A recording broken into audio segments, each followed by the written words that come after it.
order. Hold on, Ron.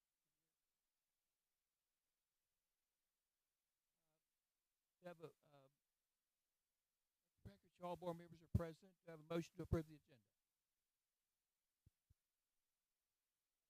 The adjustment under 11, it'll be 11E. Approve superintendent's additional recommendations for personnel 25-26.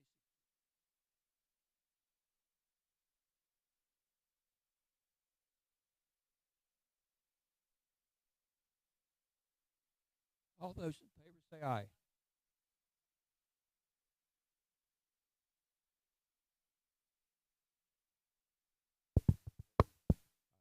Well, there. Okay. I move we approve the agenda as was submitted to us with the correction as noted. Okay, with the speaker on, is there a second? All those in favor say aye.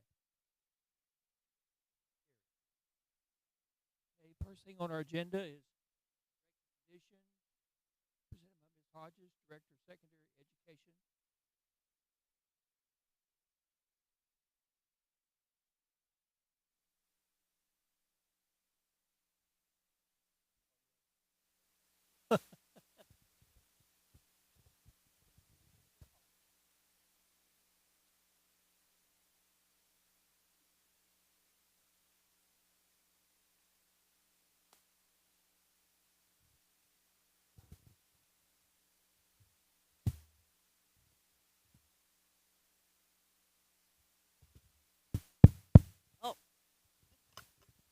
Good evening, President Ford, Superintendent Dr. Starcher, fellow board members.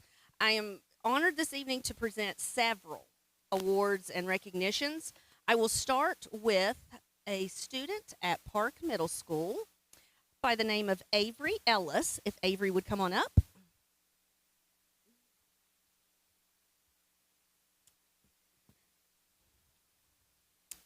For the 2025 Manufacturing Day, Avery is the winner of the WVU Industrial Extension and Blinko Glass Company's 4th Annual Student Design Challenge. This is a program created for K-12 students to introduce them to careers in manufacturing across West Virginia. Her original design, inspired by this year's theme, Glass-A-Latcha, a celebration of Appalachian alchemy, developed in conjunction with Blinko's annual Spring Festival, has been transformed by Blinko artisans into a handcrafted glass sun catcher titled Take Me Home. Avery deserves a huge round of applause because she is the winner of over a total of 596 entries across the state this year. Congratulations, Avery.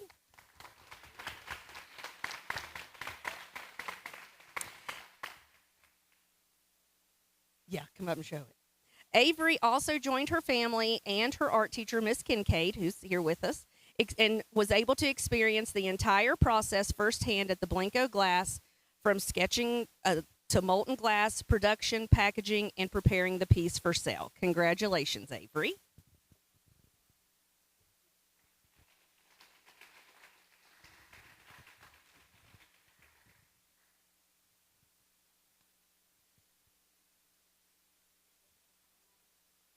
They're making those to sell.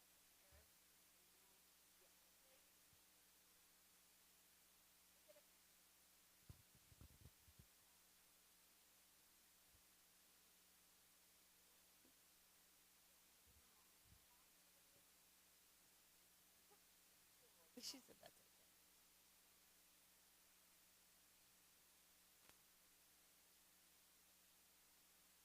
okay.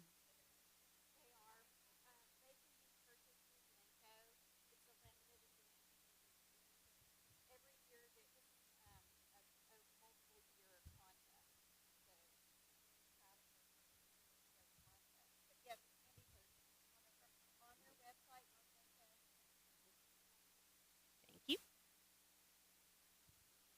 Continuing with recognizing Miss Kincaid, if Miss Kincaid will come on back up.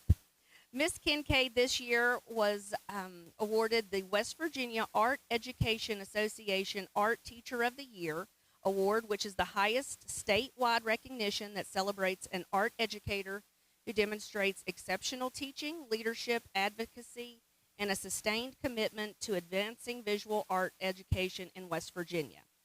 Ms. Kincaid said that as a part of this honor, she will also get to be recognized at the National Art Education Association National Convention in March of next spring in Chicago, Illinois. So congratulations, Ms. Kincaid.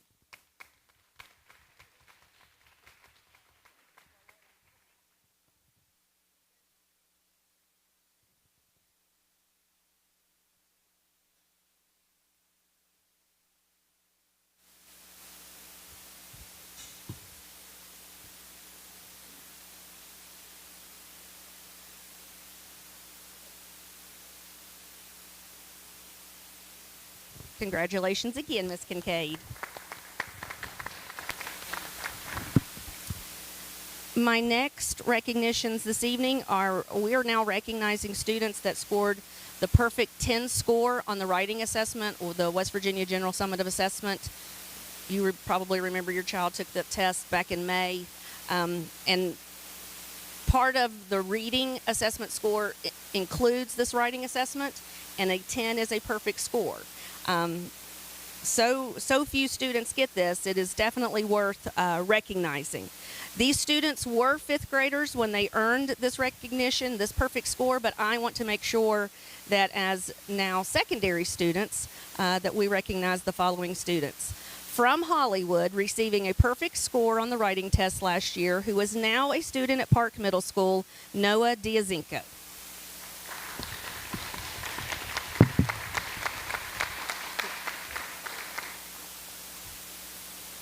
Yeah, she is. And Mom's here too. Mm-hmm.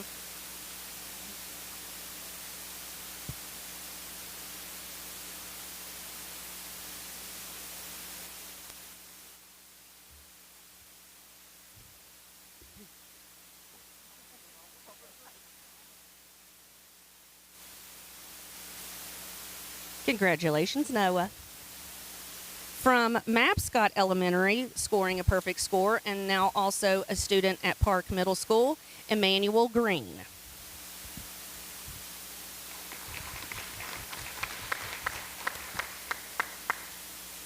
Continuing with the recognitions of perfect scores, I'm going to move to high school, and a lot of our students take AP exams, advanced placement courses. They take an exam at the end of that course.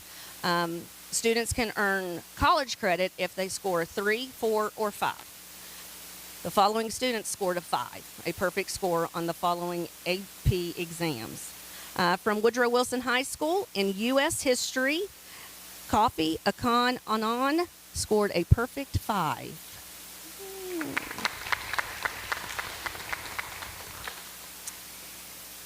Continuing to represent Woodrow Wilson for the following AP exams: English Language and Composition, Psychology and Statistics, Maya Panta.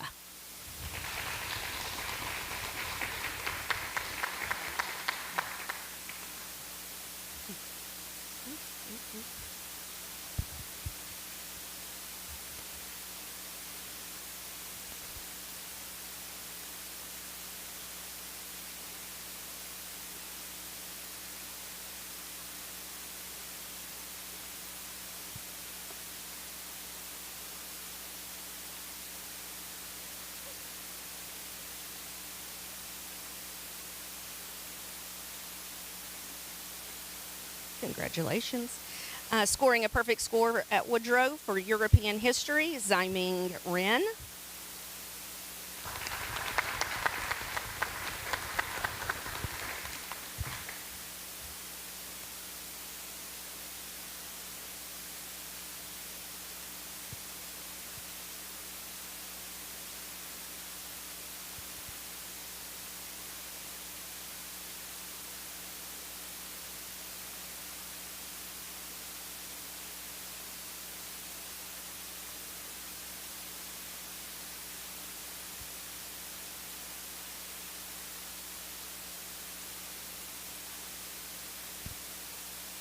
Congratulations. And our final recognition this evening, still representing Woodrow Wilson High School, scoring a perfect for U.S. History, Tyler Stover.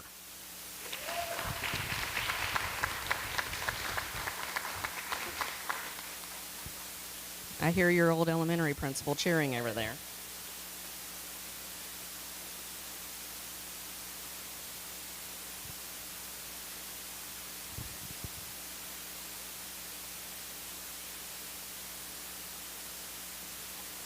Congratulations, Tyler. Thank you.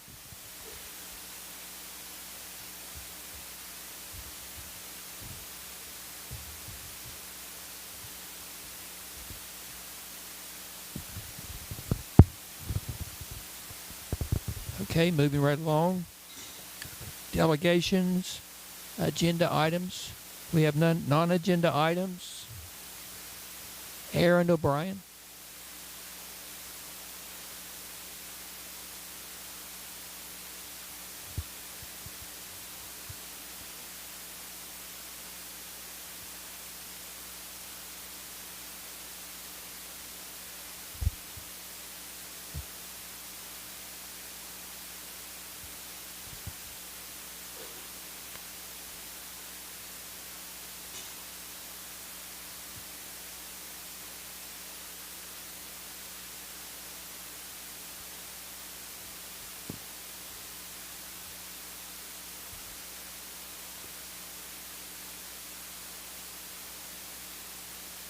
Okay, thank you.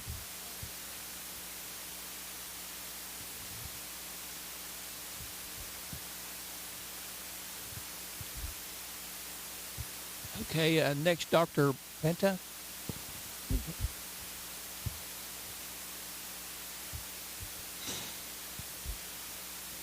Yeah, Dr. Penta. Here you go. Oh, sorry. Yeah.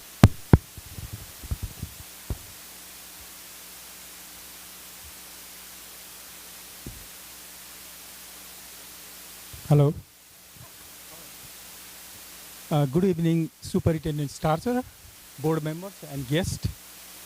My name is Dr. Yogen Phanta from WVU Tech's School of Engineering. I am a professor. Building on U.S. President's initiative to expand AI education for American youth, I would like to suggest that Raleigh County Board of Education consider forming a small task committee or hosting information sessions for schools to help students and teachers better understand artificial intelligence, what it is, what it isn't, and how it can be used responsibly for learning. It could be a simple first step, but one that helps our students see technology not as a shortcut, but as a tool for creativity and problem solving. Imagine showing how engineers use AI to design safer bridges, or how scientists use it to track storms or find new medicines.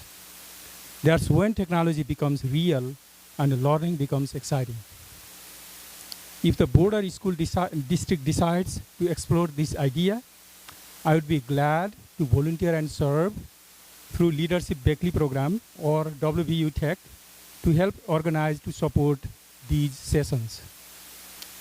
Thank you for your time and all you do for our community. Thank you.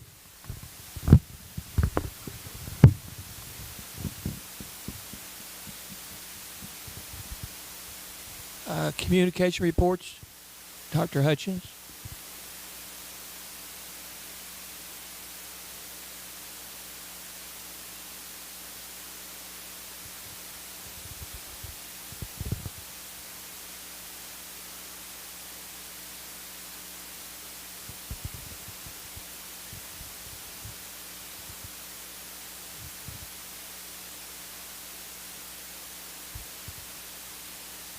Ms. Smith?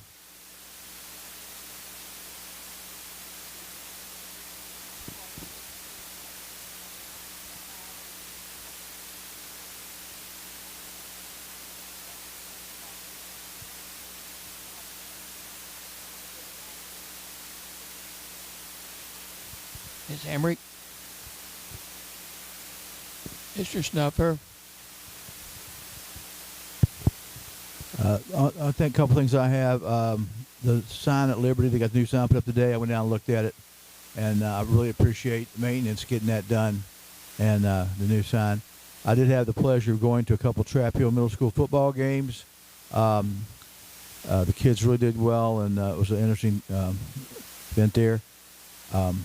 Also wanted just to take a moment to, I guess most of them aren't here, but thank the staff and the principals and everything else who helped so much on the training we had at Woodrow Wilson. It was a mandatory training for House Bill 2499, and it was just, they did an excellent job, the administrators. It was a dry subject, but they did come through and help us as a board to comply with that law, and I appreciate their input and help in doing that. And the other thing was the Trap Hill Halloween event they had, Tailgate Halloween.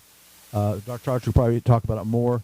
I just did not attend it, but I was outside, drove by when it was going on, and my grandson was part of it. But they really do a standout job there, and it's a great community event. Thank you. The only thing I have is I attended the meeting at Woodrow for the 2429 legislative agenda. Dr. Starcher. Yes, Mr. Ford. So I have been able to attend some football games, so that's been fun. I enjoy that. But I did attend, several of us attended Trap Halloween this past Friday, and it's just nonstop. There are so many people who attend Trap Halloween. We were able to give out free books, and obviously we had treats and candy. Miss Hodges brought those silly hands or whatever, those, I can't remember what they're, slap hands or something, like sticky hands, thank you, and tattoos. So it was a fun night. We were in our costumes, and we enjoyed that. But we also, several of us also attended the Tech Retreat at ACT. I think that was last Wednesday. So we have a couple more events this week that at our schools that we'll attend. But it's a good, it brings out families and students, and we're just all, it's just all equal. Everybody is comfortable being there, and we appreciate both of those schools for hosting those events. I attended WVAS Day last week. I had a wonderful speaker. If you've not heard him speak, his name is Anthony Muhammad, and he's from Solution Tree, but he was an excellent speaker. We also received some information about school finance and our comps in terms of staff overages and so forth. So we received that last week. I do want to thank Dr. Weiss. I don't think I see her here, but not in here. I know she's in the building, but I want to thank her for hosting this event here at Mabscott tonight. We did have an event today at the auditorium. I think they termed it "Keep the Ball Rolling," if I'm not mistaken. But Sean Ball, as you're aware, in the past he's given each school $1,500. He has been joined now by a couple other partners to ensure that all schools in the state actually receive a check for that. The president of Marshall and then the state treasurer. So it was a great event. This event obviously was for the southern part of West Virginia, but we had that day. And then I have two more things. Monday, we will present for the Needs Project for Woodrow Wilson High School. So hopefully that will go well, and then we will learn mid-December if we receive the project or the funding. And then the last thing, I had the opportunity to visit some schools today, and I'm going to brag on Miss Kincaid back there. I did take some pictures, but I'm not set up to share them. But Miss Kincaid's art class and the products of her art class are just not what my art teachers did for me when I was in school. The amazing work that her students, or the products her students have on display, I've just not seen anything like that. So if you have the opportunity to visit Park outside of what used to be the library, she has 6th, 7th, and 8th grade art on display. there's one type of art that I'm really intrigued about. So she's going to let me know when she starts that with her students. We had a new group start today. It's first day of the 9 weeks. And I'm going to try to go over and participate. But it's just amazing. So, again, if you're there at Park or by there, you should stop in and see what our students at Park are producing under Miss Kincaid's leadership. So thank you, Miss Kincaid. You're very welcome. That's all I have. Okay, on other reports, Ms. Lacey, Director of Attendance.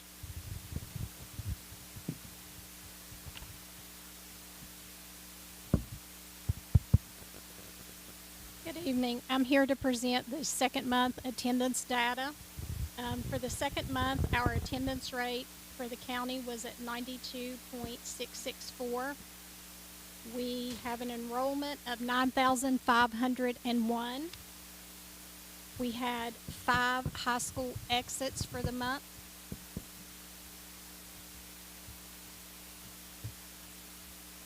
In homeschool, we had 28 new homeschool students for a total of 788 this year. Homebound, 2 new homebound for a total of 15 so far for the year. And for our virtual alternative, we had 8 new students for a total of 21 for the school year. Our Hope Scholarship, we had 21 new notice of intent for Hope Scholarship, which brings the total so far this year to 871 notices of intent for Hope Scholarship. Any questions? So our final numbers that we submitted, I guess, official enrollment for the year is what? Say that again, I'm sorry. What our official enrollment for the year? I know we submitted those numbers in October. There, what is that number now? We submitted those October, I believe it was the 17th when Dr. Starcher finalized it. I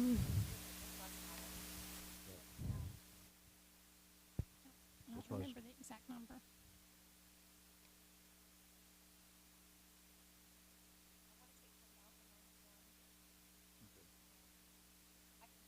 Okay. Okay.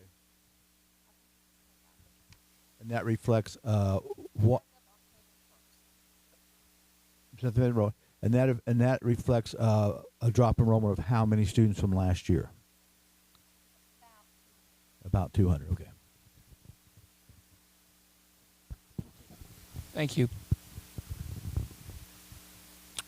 Ms. Blankenship, Director of Elementary and Early Childhood. Good afternoon, President Ford, Superintendent Dr. Starcher, and board members. So at the beginning of the year, we always administer the iReady diagnostic at the beginning of the year, and then at the conclusion, after the test has been administered, we go back and we look at the students in kindergarten, first, second, and third grade, and we look at the students that did not meet the cut scores. And out of those students that did not meet the cut scores, we administer the dyslexia screener. And that's what you have, the table. You should have a table that looks like this. And this is the results of the students that we actually tested. So if you look at the schools, I have the 17 schools listed. And then out from the schools, you have how many students in kindergarten were administered, the dyslexia screener, and then first, second, third, and then the total for the school. And then we have a column for schools that have for students that have already been recognized as having a disability, that they actually already have an IEP in place. And then the percentage of that, of how many have been identified. And then we have tier 2 and tier 3. So the students that don't have an IEP, they typically are put on SAT, and then they receive tier 2 and tier 3 intervention. So that's small group instruction every day in addition to the core. So as you can see, in kindergarten, for Raleigh County, we administered the dyslexia screener for 16 students out of 681 students. First grade, we administered 40 to first grade out of 691 students. In second grade, 212 students out of 702 students. And third grade, Out of 707 students, we administered 210 screeners. That was 210 students that did not meet the cut scores. So we had a total of 478 students that did not meet the cut scores out of 2,781 students. And then the second page, I just wanted to look back over the 3 years, and you can see one color is turquoise. That is the year 23-24. And then I wanted to compare it to the year 24-25 and then this year. So as you can see in kindergarten, it has decreased the amount of students that did not meet the cut score. First grade, it also decreased.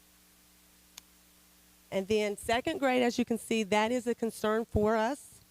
And then in third grade, you can see every year that decreased as well. So with second grade, we went back and looked, and we feel like we are really weak.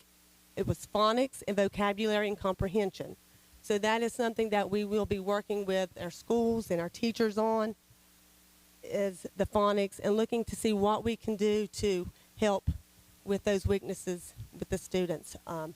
We are using UFly as a supplemental with small groups, but we're going to dig deeper to see what we actually need to do to meet those needs for those students. Do you have any questions? Is that the only, I guess I know the kids that don't make the cut scores you're testing. Yes. But is that the only kids you're testing on that? Because Yes. to me, there's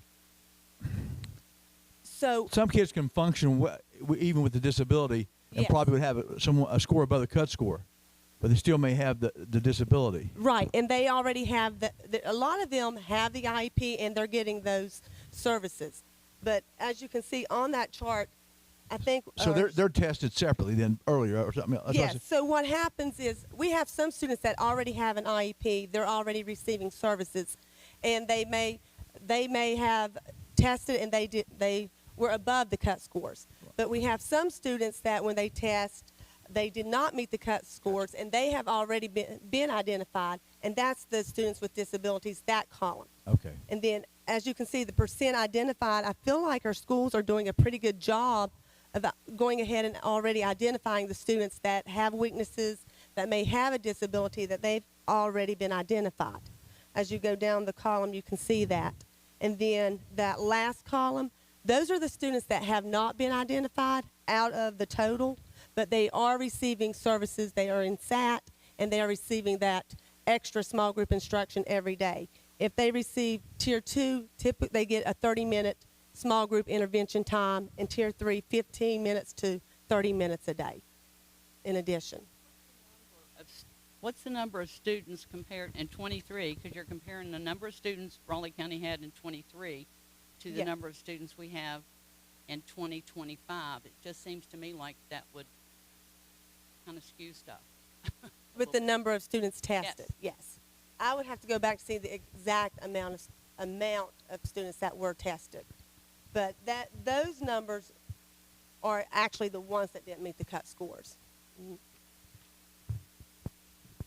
If you look at that data, it's interesting to me, but the second and third grade, bam, we went from 40 kids tested. Yes. Is that because now they're supposed to be reading? Is that what that all of a sudden those Yes, in there? we're in third grade, with kindergarten first and second, a lot that they're learning to read. But when they get in third grade, they should be. Most of the time, they're reading to learn, and there's that adjustment in third grade. It is a harder grade in third grade because they don't have that extra help. They are reading independently on their own.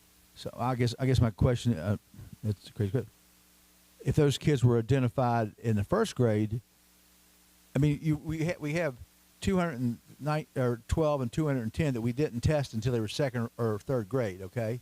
Right. Why were we missing those kids when we only tested 40 in I guess the first grade? I guess that's what I'm saying is what occurred in their thing. Did they not have tests to look at or cut scores to look at in those years or what? They did. Yes, they did. Were you gonna say something? I was just going to say, based on our conversation that we've had, we are somewhat concerned, or we're just on alert, let me say Yes. that, about the curriculum we're using. Ms. Blankenship, Miss Lowry, and I, and Miss Reed, we've had this conversation recently that perhaps the curriculum hasn't been as strong as it needed to be, and unfortunately, we're seeing the results of that. However, as you heard Miss Blankenship say, with UFly, and I think there's one other supplemental program, and I can't recall what you told me it was. Well, some of the schools are actually using the simple solution, the grammar piece of it. Yeah. I think there was one other one that you mentioned. Miss Lowry, Dr. Haggerty. Oh, yes, yes, the Haggerty. So yes. because we, this department has seen this rise over the last couple of years from first to second grade, the schools, and we're supporting them in also using these supplementary programs to help reduce this number of students who in second grade. So we do believe, one, the curriculum that we're using. Two, we've also tracked back looking at this group of students. Not that we want to continue blaming everything on COVID, because we're not about that. But at the same time, this group of second and third graders, I believe, they would have been 2 and 3. I think it's 2 and 3.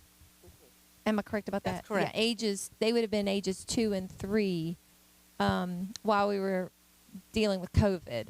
And if just when you have young children, people talk about conversation and interaction with others and so forth. And this group of kids, for the large part, likely missed that. So that, coupled with our concern with the curriculum that has been adopted, we believe we're seeing the fruits of that, if you will, poor fruits of it. But anyway, did I say that correctly, Ms. Blankenship? You did. And I know last year in first grade, the students that are in second grade this year, last year it was a concern with phonemic awareness.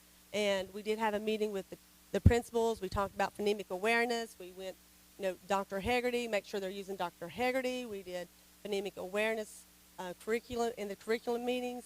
And this year, phonemic awareness for second grade, that wasn't the issue. This year it was phonics. So, but I know last year first grade was the problem, not the problem, but we had a concern, and this year those first graders have moved up to second grade, and they are still concerned. So I'm just going to say the thing that concerns me is kindergarten and first grade. Mhm. Those kids are expected to read stuff Yes. that shouldn't be until the fourth grade. I'm just saying. And so then you got kids that think they can't read because the stuff's so daggone hard. I mean, it's just my opinion. I guess and we can talk offline and other stuff, but if we've got that many children we're testing for dyslexia in the second and third grade, I think we need to be able to identify those children earlier. Be able to identify them earlier. Yeah, I mean, see what I'm saying? I mean, we go from identifying 40 kids to take the test to 232. I would just think that those kids probably had that same problem when they were in the first grade too. We just didn't catch them. And let me say that all of these students, for instance, in third grade, there's 210 students. Mm-hmm. Not all of those students may even qualify for The IEP, I understand, but there are definitely weaknesses that we need to look at and see what we can do to intervene. That is correct. I'd be interesting stat if you could provide this. Of those 232 children or 230 or even 40, how many of those actually did test with a disability? You see what I'm saying? You told somebody you tested, but how many of them actually came up and tested with the disability? That'd be interesting to know. Out of third grade and second grade? Yeah. Yes. I can get you those. You see what I'm saying? numbers. I'd like to just Yes. from my mind. All right. Thank you. Any other questions? Okay. Ms. Hodges she has another student that she would like to recognize, if that's okay.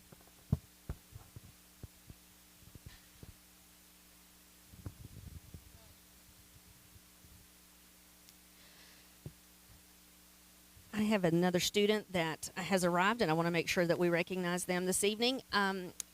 This student scored a perfect score on the U.S. History AP exam representing Woodrow Wilson High School, and that is Kofi Ekon Anon. Come on up, please.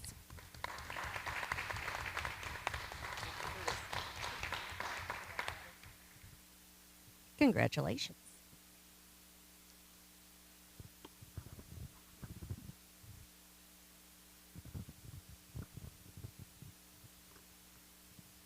Thank you.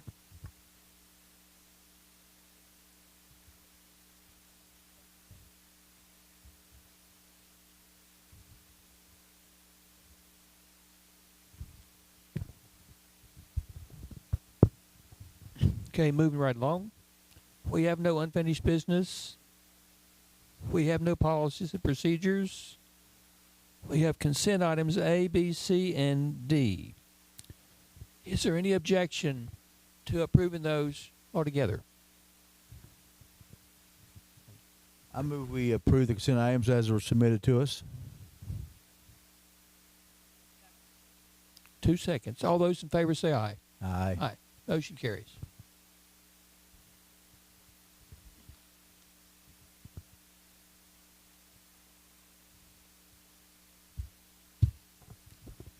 New business.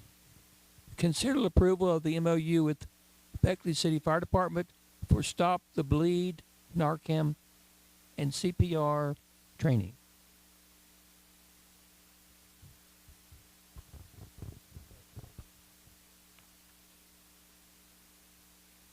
President Ford, Dr. Starcher, board members. Come on. This MOU that's brought before you tonight is similar, or it's the same as we had for the 24-25 school year with the Beckley Fire Department.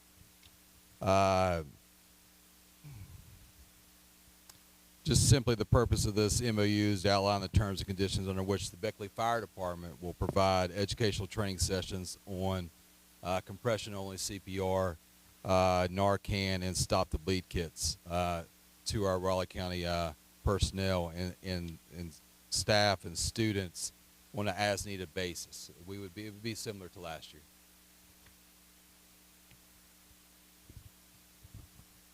Do I have any questions? You have a motion? I move we approve the MOU with the Beckley City Fire Department on the Stop the Bleed, Narcan, and CRP training for students and employees as needed. Motion's moved and seconded. All those in favor say aye. Aye. Motion carries.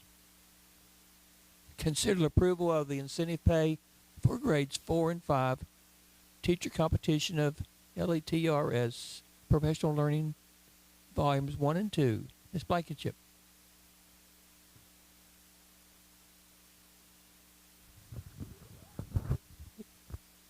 Okay. Good evening again. So what I have in front of you is the MOU for the letters training.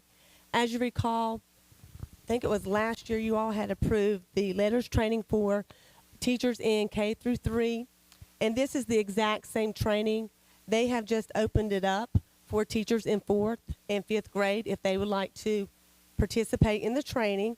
So this is 2 volumes and it's 2 years. So if they would complete the training, they would get a stipend of $1,500 for the completion of the Volume 1 training. And then if they decide to do or complete Letters 2, then they would receive a stipend of $2,000. At the completion of either your Volume 1 or Volume 2, it's according if they complete Volume 1 and 2 or Volume 1, the agreement would be that at the conclusion, they would continue working for Raleigh County Schools for 3 years. Any questions? How many did you have take us up on last year? How many teachers? I'd say around 50. How many? I'm sorry. 50. Okay, thank you. And you anticipate that many again? No. No. Honestly, I don't. It is very. Well, I understand it's a lot of time, and It's a lot of time, and it is very strenuous. We had several teachers that started, and then they decided this is too much for me. I'm not going to Gotcha. do it. And then we've had teachers that they said it is a lot of work, but it is worth it to them. So I don't anticipate 50 participants, but I do feel like there are some teachers in 4th and 5th grade that would love this opportunity to have this training. Okay, thank you. You're welcome. Any other questions? Do you have a motion? Move we approve the incentive pay for grades 4 and 5 for teacher completion of the LETRS program, professional learning. Motion's been moved and seconded. All those in favor say aye. Aye. Motion carries. C, consider approval of the Carnegie Summer Learning Academy of Professional Development. Ms. Lowry. Yes, good evening. Good evening, President Ford, board members, and Dr. Starcher. I'm here tonight to ask that you please consider approving the purchase order that you have for the 2nd annual Carnegie Learning Summer Academy. This academy would include 8 courses for all grade levels K to 12 in math and ELA, and this year we would like to add a social studies and science course for grades 6 through 12. The funding for this would come from the Teacher Leader Induction Funds that is earmarked for professional development, and then a portion of that would be Gear Up funding. I'm having to come early just so we can secure the dates. We would like to do that June 22nd through the 26th. Any questions? The feedback was phenomenal, very positive, and they continue to ask us, are we having that again? When can we sign up? So we wanted to get that, scheduled even earlier this year. Some teachers said they'd like to just do it right out of the gate. Okay, do I have a motion? So moved. Motion's been moved and seconded. All those in favor say aye.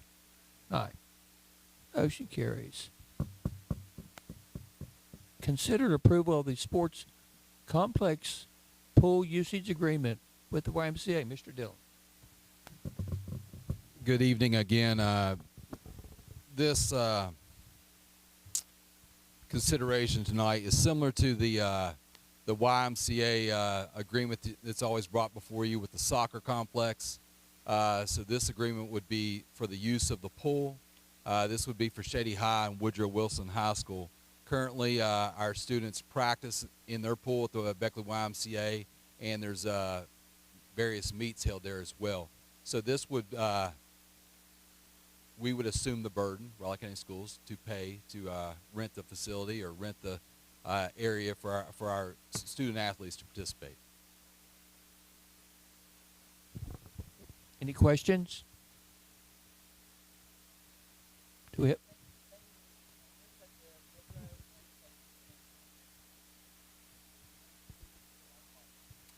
Absolutely, absolutely, and both teams have quite a few swimmers. Yeah, so absolutely. So, do we have a motion? All those in favor say aye. Motion carries. Okay. Consideration of personnel. Approve superintendent's recommendations for personnel 25-26 year. Any changes? Yes, President Ford. Board members, on page 1, the bottom of page 1, under substitute teachers, letter A, the effective date should be 10/31/25 for Courtney Gosnell. 10/31/25. On page 2, under extracurricular secondary, letter A, the effective date should be 7/30/25.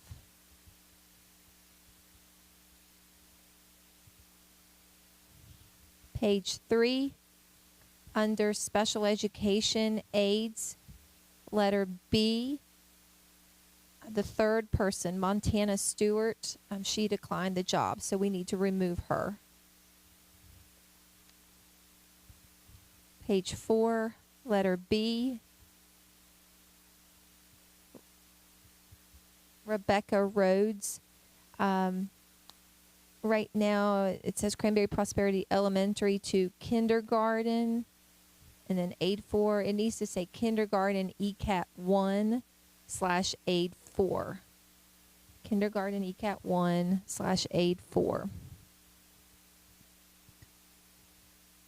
Letter E on that same page, Hannah Brown, will be the same thing. It should say 3rd grade ECAT 1/aid 4.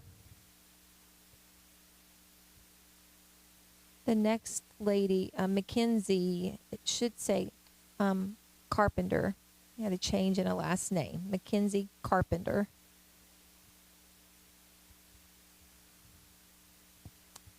And then on page 5, substitutes, letter B, remove Montana Stewart.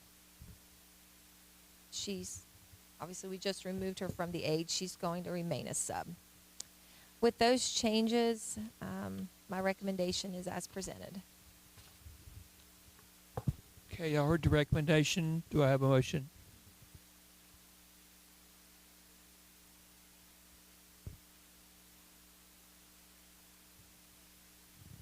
Motion's been moved and seconded. All those in favor say aye. Aye. Motion carries. Approve administrative leave for a teacher. Tracy Barker. I move we approve administrative leave for Tracy Barker as recommended by the superintendent. All those in favor say aye. Aye. Motion carries. Approve administrative leave of a bus driver. Jonathan Austin. I move we approve the superintendent recommendation of administrative leave for Jonathan Austin as was recommended. Motion's moved and seconded. All those in favor say aye. Aye. Approve suspension of a bus operator. Jonathan Austin. I move we approve the superintendent's recommendation for suspension of the bus operator Jonathan Austin. Motion's moved and seconded. All those in favor say aye. Aye. Aye. Motion carries. E, approve superintendent's additional recommendations for personnel 25-26 year. My recommendation is as presented. I move that we approve the superintendent's recommendations as were submitted to us. Motion's moved and seconded. All those in favor say aye. Aye. Okay, that's all we have on our part A of our agenda tonight. We're going to take a brief intermission, and we'll have a LSIC starting at 5:30. Thank you.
Okay, let the record show our brief intermission is over.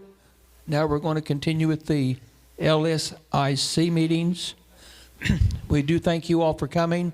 The LSIC meetings gives you all an opportunity to tell us all about you. And we do really enjoy hearing what's going on in your schools. So first on our list is ACT. Mr. Back.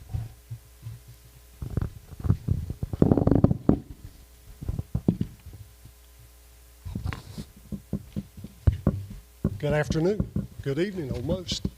Dr. Starcher, President Ford, board members, happy birthday, Dr. Starcher. I understand this is a special day, so happy birthday. Yeah, go ahead, we'll sing along with you. No, thank you. Just going to talk a few minutes about ACT and give you a little bit of information from our summary. This evening I have with me Josh Reeve, a teacher at ACT, Colin Massey, a student at ACT, Ms. Brellahan, our assistant principal, Robin Walton, our secretary for financial, Ginger Lovell, a teacher at Shady Spring High School, teaches business classes, Joe Guffey from Beckley Area Chamber of Commerce.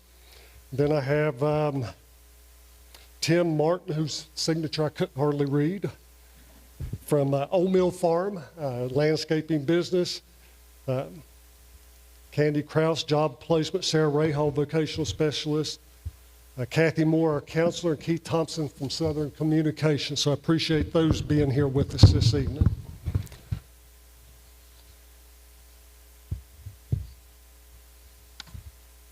So I wanted to just highlight some of the data that came out. We keep our data in-house, and we try to keep it a sort of a fluid document to keep up with how we're doing and what's going on. And we finally got our final report from the State Department just recently. And it shows that on our NOCTI, that's our summative assessment for career technical education, the goal was for 64% of our students to reach a stated workforce development grade. And so 66% of our students at ACT met that goal. And within the county, I'd like to give the county data as well because I'm very proud of what goes on in career technical education in our 4 high schools and our 5 middle schools. And we're going to be looking at 1 elementary school this year as well. And so in the district, 64% of our students met that NOCTI score. Our participants, these are students who meet at least or take at least 1 career technical education class. At ACT, 98% of our students did that. That's just natural that that would happen. But within the district, 70% of our high school students were enrolled in at least 1 career technical education program. The goal was 55% from the state. Work-based learning, this is a new initiative, a new indicator for CTE. It just records the interactions that we have with work-based activities, hands-on activities.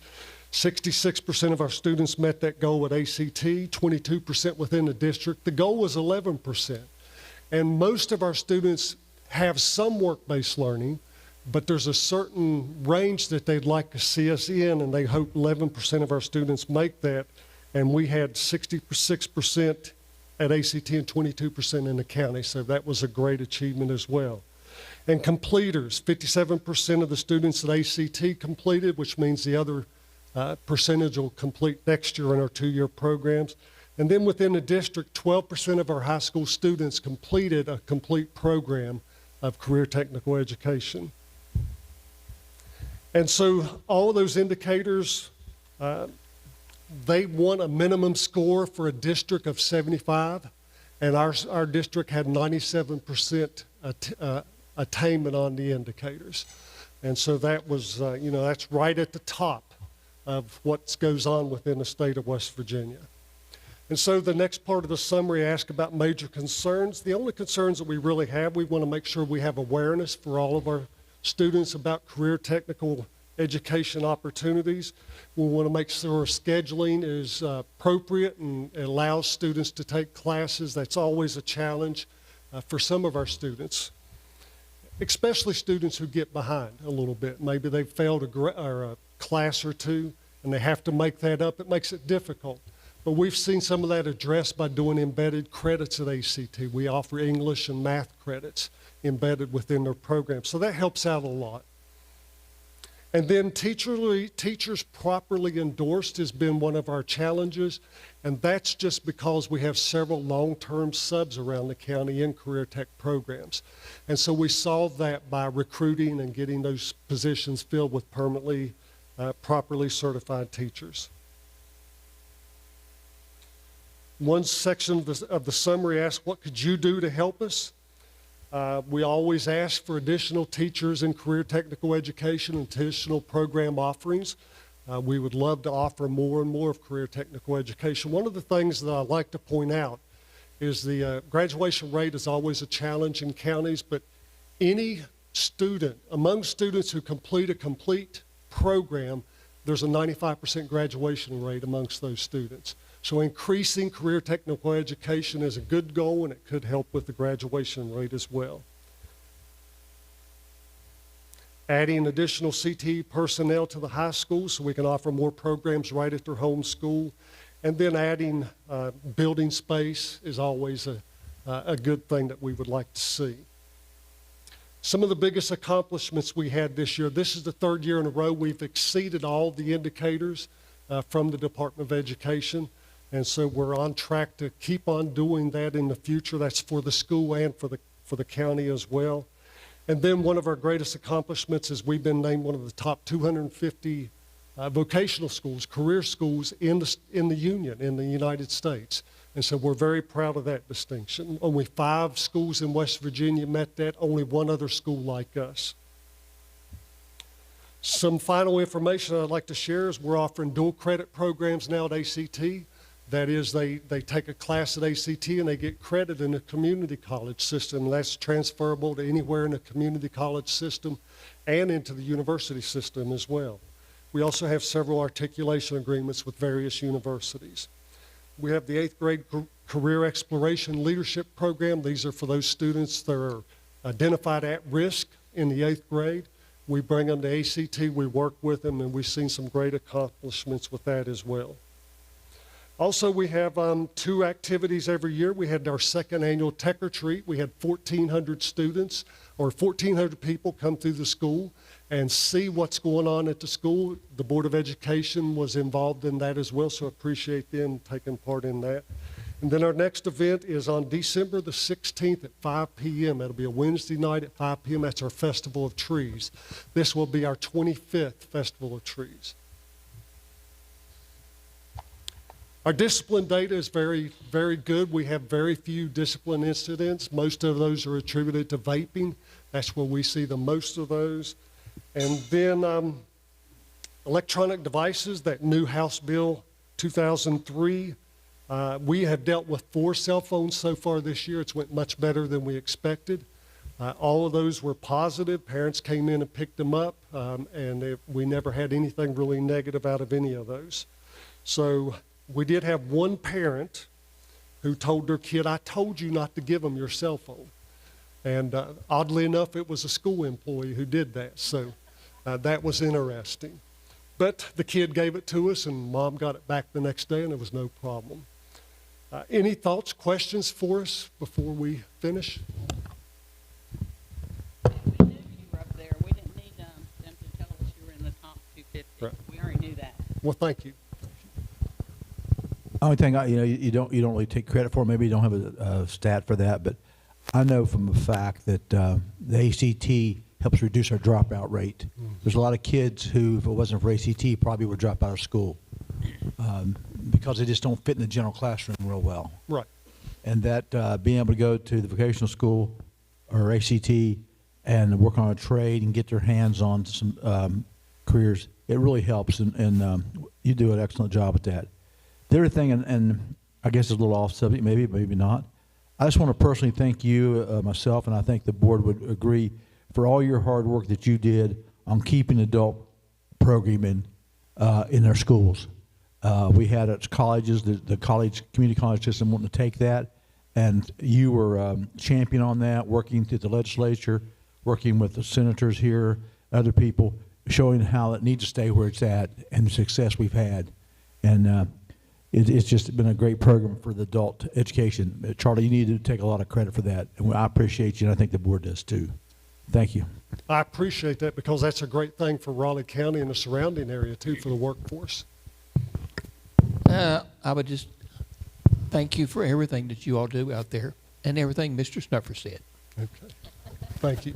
Well, Charlie, you know that I have always been a fan of ACT for many, many years, and I continue to think that it is one of the best things in Raleigh County school system. You do a fantastic job out there, you always have, and I tell everyone how good you are anytime. Did you say that 70% of high school students are enrolled in one? At least one career technical class. That's amazing. That's wonderful. That's real progress. Yes. And what about the elementary school? Well, we are looking at a pre-engineering program called Launch, and it'll be, the grant's already there in place. We're having a meeting on Thursday with the staff, the fifth grade staff, to start their training, and they'll be doing some pre-engineering classes with fifth graders and possibly fourth graders at Daniels. And there's a possibility of that spreading as well. Oh, I think that's amazing. I really do. That's so exciting. And thank you, too, for giving a 50% discount for taking the community ed classes, because I'm a community ed person that takes classes. So I appreciate that. Thank you. And again, thank you for everything you do out there. Well, I appreciate you guys. You guys always been supportive. Our other directors in the other departments have always been supportive. But we couldn't do nothing without the staff that I have over there. They're terrific. And the community support I get. And with our partners, you know, we get great support. So that's how we do it, and that's how we'll keep doing it. Okay. Thank you. Thank you. Thank you, guys.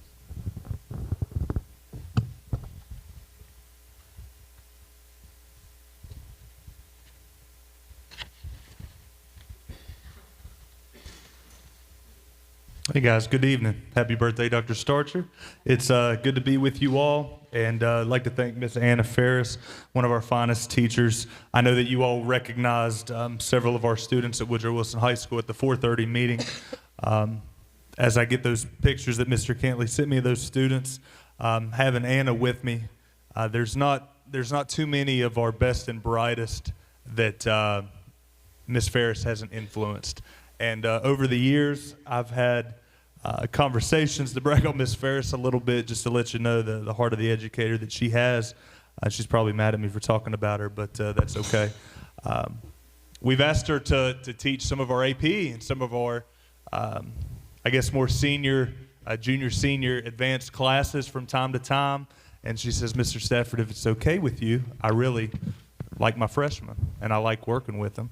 And if you guys have ever met freshmen, that's, yeah, so, but the impact that she has getting them off to a good start is every bit as important as what our teachers are doing with our juniors and seniors. So thank you, Ms. Ferris.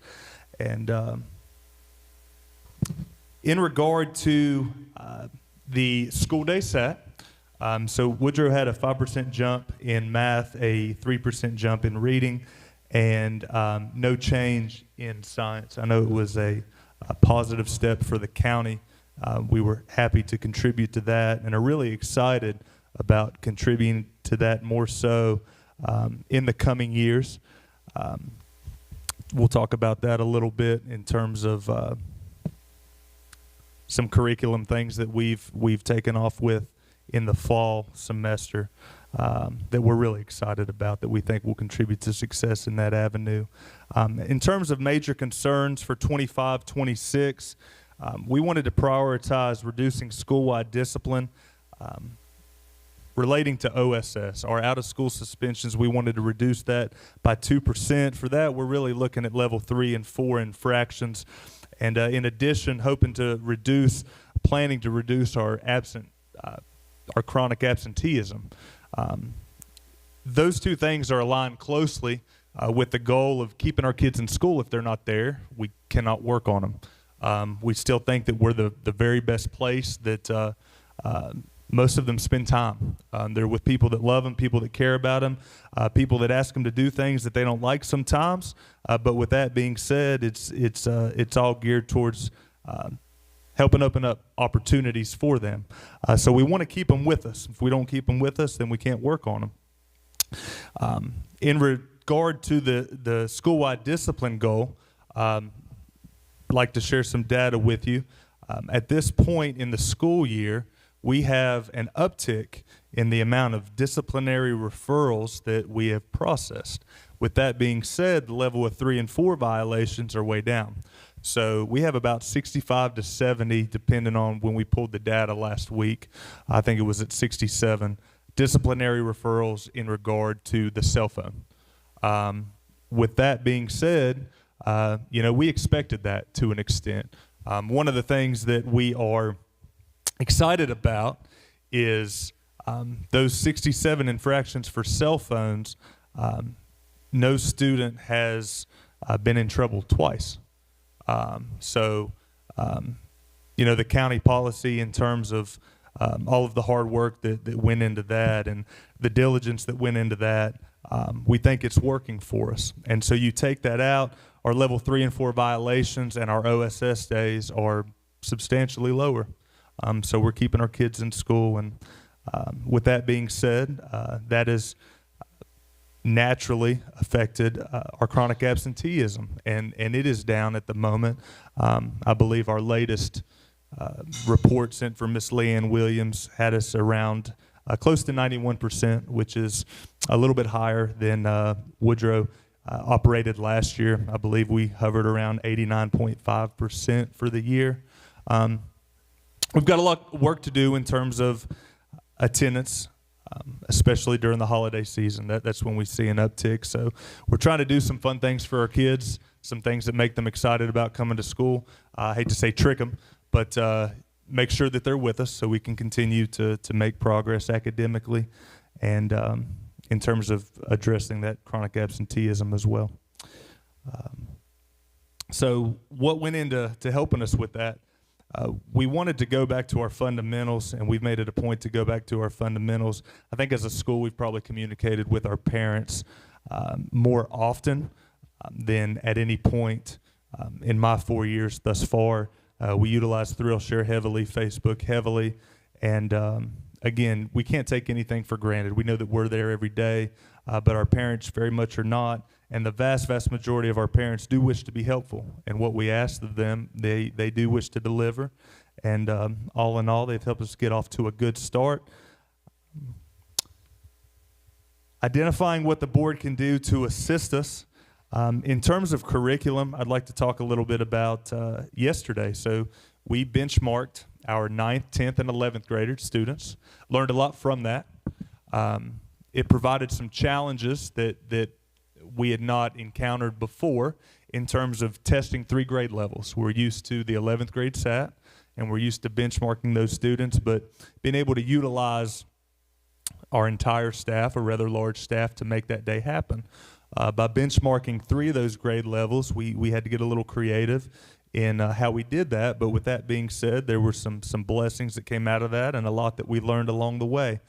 Students were very cooperative, and what I'm most excited about is it is so closely tied to the school day SAT and the SAT in general. And with high school students, you still have to make sure that that carrot that you dangle in front of them, that they see it as being worthwhile. And I think it's one of the most worthwhile benchmarks that we've utilized. We can directly tie PSAT success with success on the SAT, and we can directly tie that to promised scholarships and talk to our parents about the money that puts back in their pocket and the opportunities that are opened up for their kids because of that. We've had a lot of support, and we've asked a lot of our teachers with this benchmark, and we've asked a lot of our students and families, and I think yesterday was an overall positive day. So we were really excited about that. In terms of what the board can provide for us to help with that, we'd like the opportunity to continue with what we did yesterday. We're excited about what we'll clean up for the spring and the impact that it'll have on our students in years to come. When our 9th grade students now have basically taken what is very similar to the SAT 5 times before they take that school day SAT. We just think that'll really pay dividends for those students. So thank you all for that. In terms of staff development, a lot of what I wish to do on the school level is geared towards familiarity with what's going to be on the SAT. That's a big part of the game by which we're judged upon. So we want to be as skilled and as good as we can at playing that game.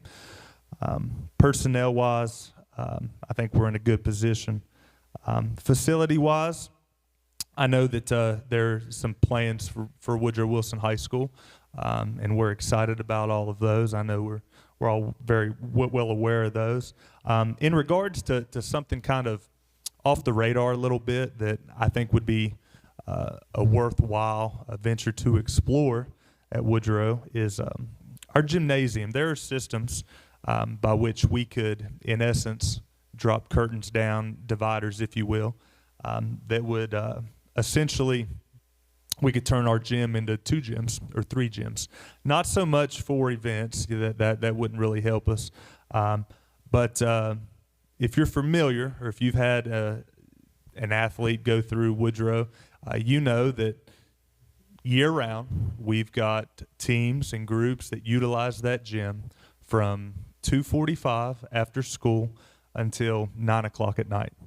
And the ability to maybe create 2 gyms out of that space, or 3 spaces out of our gym rather, it would just be an opportunity to get our work in, which is very important. And those kids, they work very hard at their craft, and we want to make sure that they have the time dedicated. But any opportunity we have to put our work in and get our students home, to still spend time with their families, still spend time doing their homework, the things that they need to do academically, I just think it'd be something worthwhile to explore, and continue with how good the board and the county's been to us in terms of really making our campus.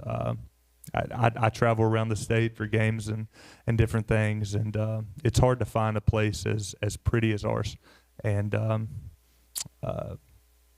as best able to be utilized by our kids as our facility is. In terms of our biggest accomplishments for the year, I've made a little list here. So much happens in a year, and I feel so bad to miss anybody or forget anybody. But we're happy with our improved scores in ELA and math. We're not happy with where we are. We're not satisfied with where we are, but we're happy to be trending in the right direction, and are excited about our benchmark and how it will contribute to continuing to do that. Of course, our soccer team, we're state champions in 2024, looking to repeat again here shortly, excited about the opportunity that is in front of those young men. In 2025, in addition to that, I thought this was really cool, but for a while we were named the #1 fall soccer program in the nation by Max Preps. There's a formula that factors into that. And based on the competition in our area and just the rural nature of our state, being able to, it does not help you being in a rural state. It does not help you with that formula. So the fact that those young men and Coach Laraber were able to accomplish that, it really speaks to their success. We had a National Merit finalist in 24, 2 semifinalists. Very proud of our Wizard of Oz presentation. Our theater group every year does a wonderful job. I thought last year they certainly did a wonderful job with that. We were very happy for and appreciative of Mr. John Quessenberry and his state championship in terms of his We the People group. I know they went to D.C. for that competition. Last year we had 63 Promise Scholars in our senior group. So we're really excited about the opportunities that were afforded to not just those students, but the way in which that money makes life easier on their families and themselves as they start their future, start their careers. And one of the items that is always near and dear to our heart, I know we were at Mabscott a couple years ago, our student council, with the Christmas gifts. They raise money. It's always their biggest project, to raise money and be able to travel to an elementary school or multiple elementary schools and help take care of those students. I think it's really cool for those elementary schools, but I think our student council members, it's really eye-opening for them, and does as much for our older people as it does for the young people at the schools that we visit. Additional items put forth by our LSI team that I thought was certainly worthwhile in mentioning. And I know that a lot of this will be probably a conversation for another time, but my teachers were interested in exploring adjustments made to our semester exam policy in regards to right now our tardies on the high school level. They're kind of separate from the way in which we gauge exemption related to the exams. So thought that was certainly worth exploring, and we'll put some pen to paper and really come up with some good thoughts on how we could do that without overhauling the system. I like the system. I think it's a good system, and it works for Woodrow. But always happy to explore that. And then I know that there's been some talk about maybe a countywide late work policy. That's one of those things that I think for the most part we've been consistent, but it seems like there's been some conversations among our teachers and among maybe our high school groups in terms of just coming up with something consistent. And I think that puts us in a good place. But those were a couple notes that our teachers asked for me to consider as we work with Ms. Hodges and the other principals over the course of the year, as we always look to improve upon things. So I wanted to mention that, but that's all I have. Happy to take any questions from you Any guys. questions? Did you introduce your members who are here? Do you have any members here? Yes, sir, Ms. Ferris. It's only one. Okay. Yes, Ms. Ferris. Okay. And stuff. And the other thing is, you had on there, but you didn't mention it. You maybe already saw. We did approve the black fencing for the remainder of Woodrow Wilson. Well, that will look really nice. I did not know that, but yeah, it was approved tonight. Appreciate that. Well, that's awesome. So thank you guys. It looks beautiful. The campus looks beautiful. Track looks beautiful. Fortunate to go to work there every day and have a really nice campus and a really big campus. And it's a lot of grass to cut, but I tell you, it really is a beautiful place. And your new tennis courts look nice. They look great. Phenomenal. Yeah, that was a big improvement there, too. And yeah. so that's another big plus out there as you come in and see it. And we had our meeting the other day, which you helped participate in that. And the auditorium looks great, and I appreciate you guys keeping that thing. We did a lot of work. A lot of money was spent on that, and to keep it looking that way. Absolutely. Absolutely. Anybody else? I just have one question. Yes, ma'am.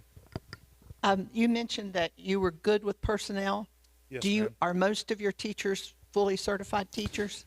We, most yes. I'm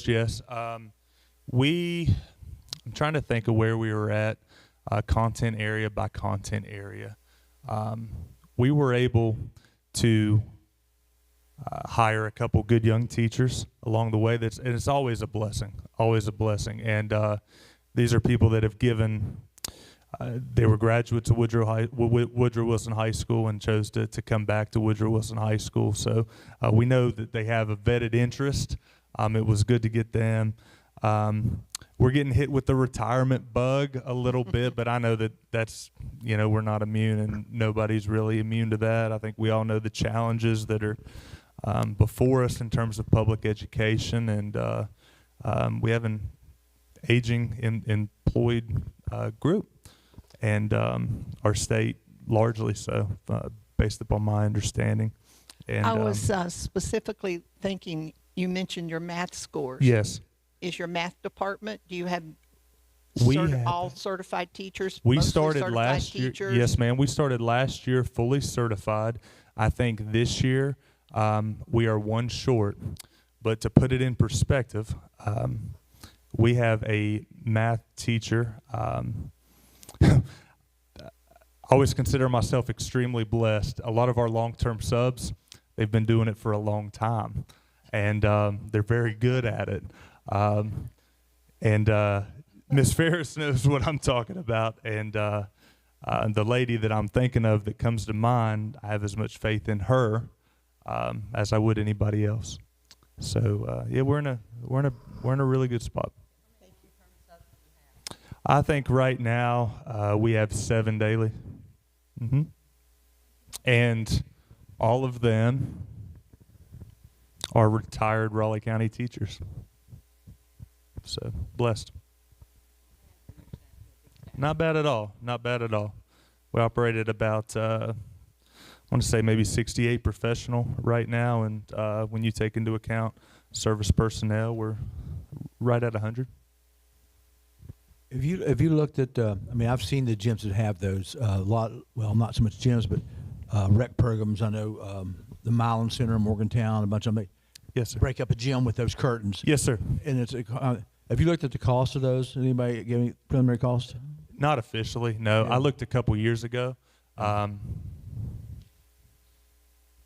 little cost. Come budget season, we can look at that. I'm just curious because that would help you out there. I mean, Yeah. I've been out there before, having practice back years ago with, practicing soccer on one side. We were playing indoor soccer on one side, and the basketball team's playing over here, and everything else going on. And Yeah, if and you had a little division in there, it'd make it nice. 3 different coaches yelling, and Right, yeah, right. so- Yeah.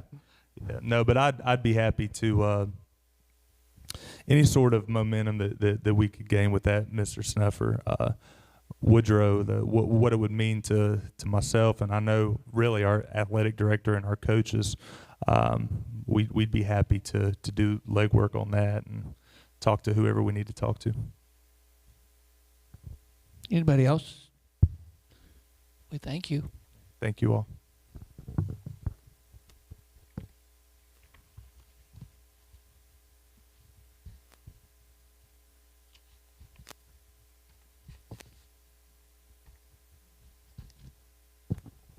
Okay, moving right along.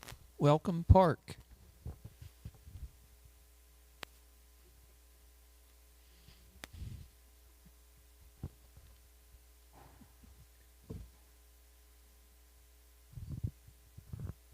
Move that down. I'm not quite as tall as Ryan.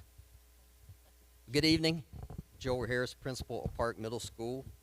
I'd like to start out by introducing our members, our LSIC members that are in attendance tonight. We did have a few conflicts, but we have Megan Legursky is a parent and also our LSIC chair. We have Lisa Bennett representing our Access Health at the school. Ronald Earl Lester, our head custodian, and Casey Radford is also a 7th grade parent, is with us tonight. So we do thank you all for your attendance tonight.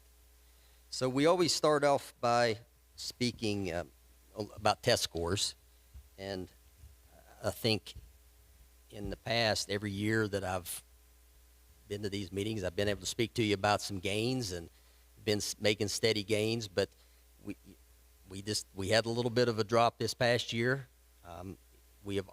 Park has always been very proud that I think we compare very well against other schools in the county and the state when you look at test scores.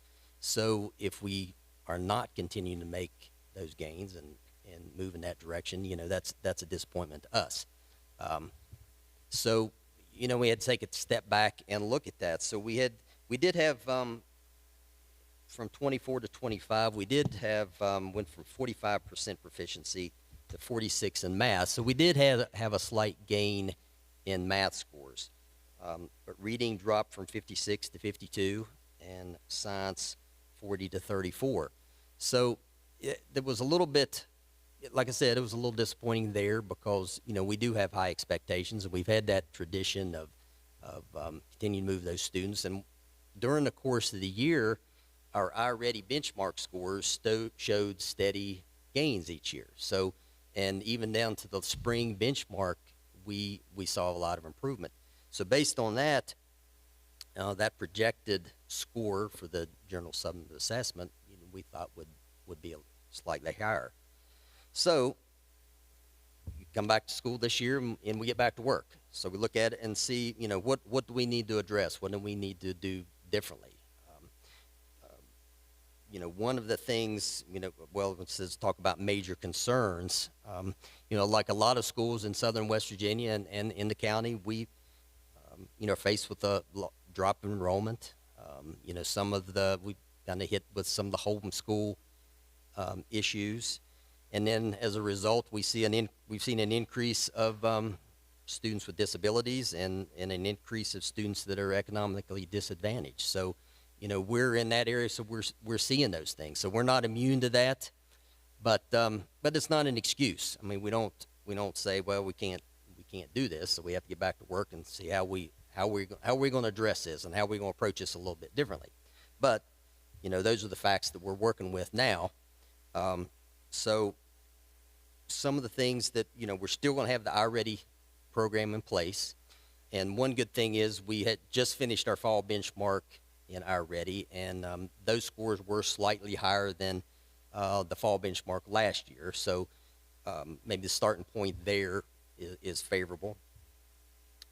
So addressing our academics, and then also addressing student behavior. And you've heard from other schools that another initiative in the county is to reduce those referrals and focus on classroom management and that student behavior. So, you know, those areas, you know, are definitely a focus as we're coming into this year. So I think the PBIS, the program that, you know, we're looking at behavior, and you know, we created some additional teams this year. So our leadership team has taken on a little bit different role.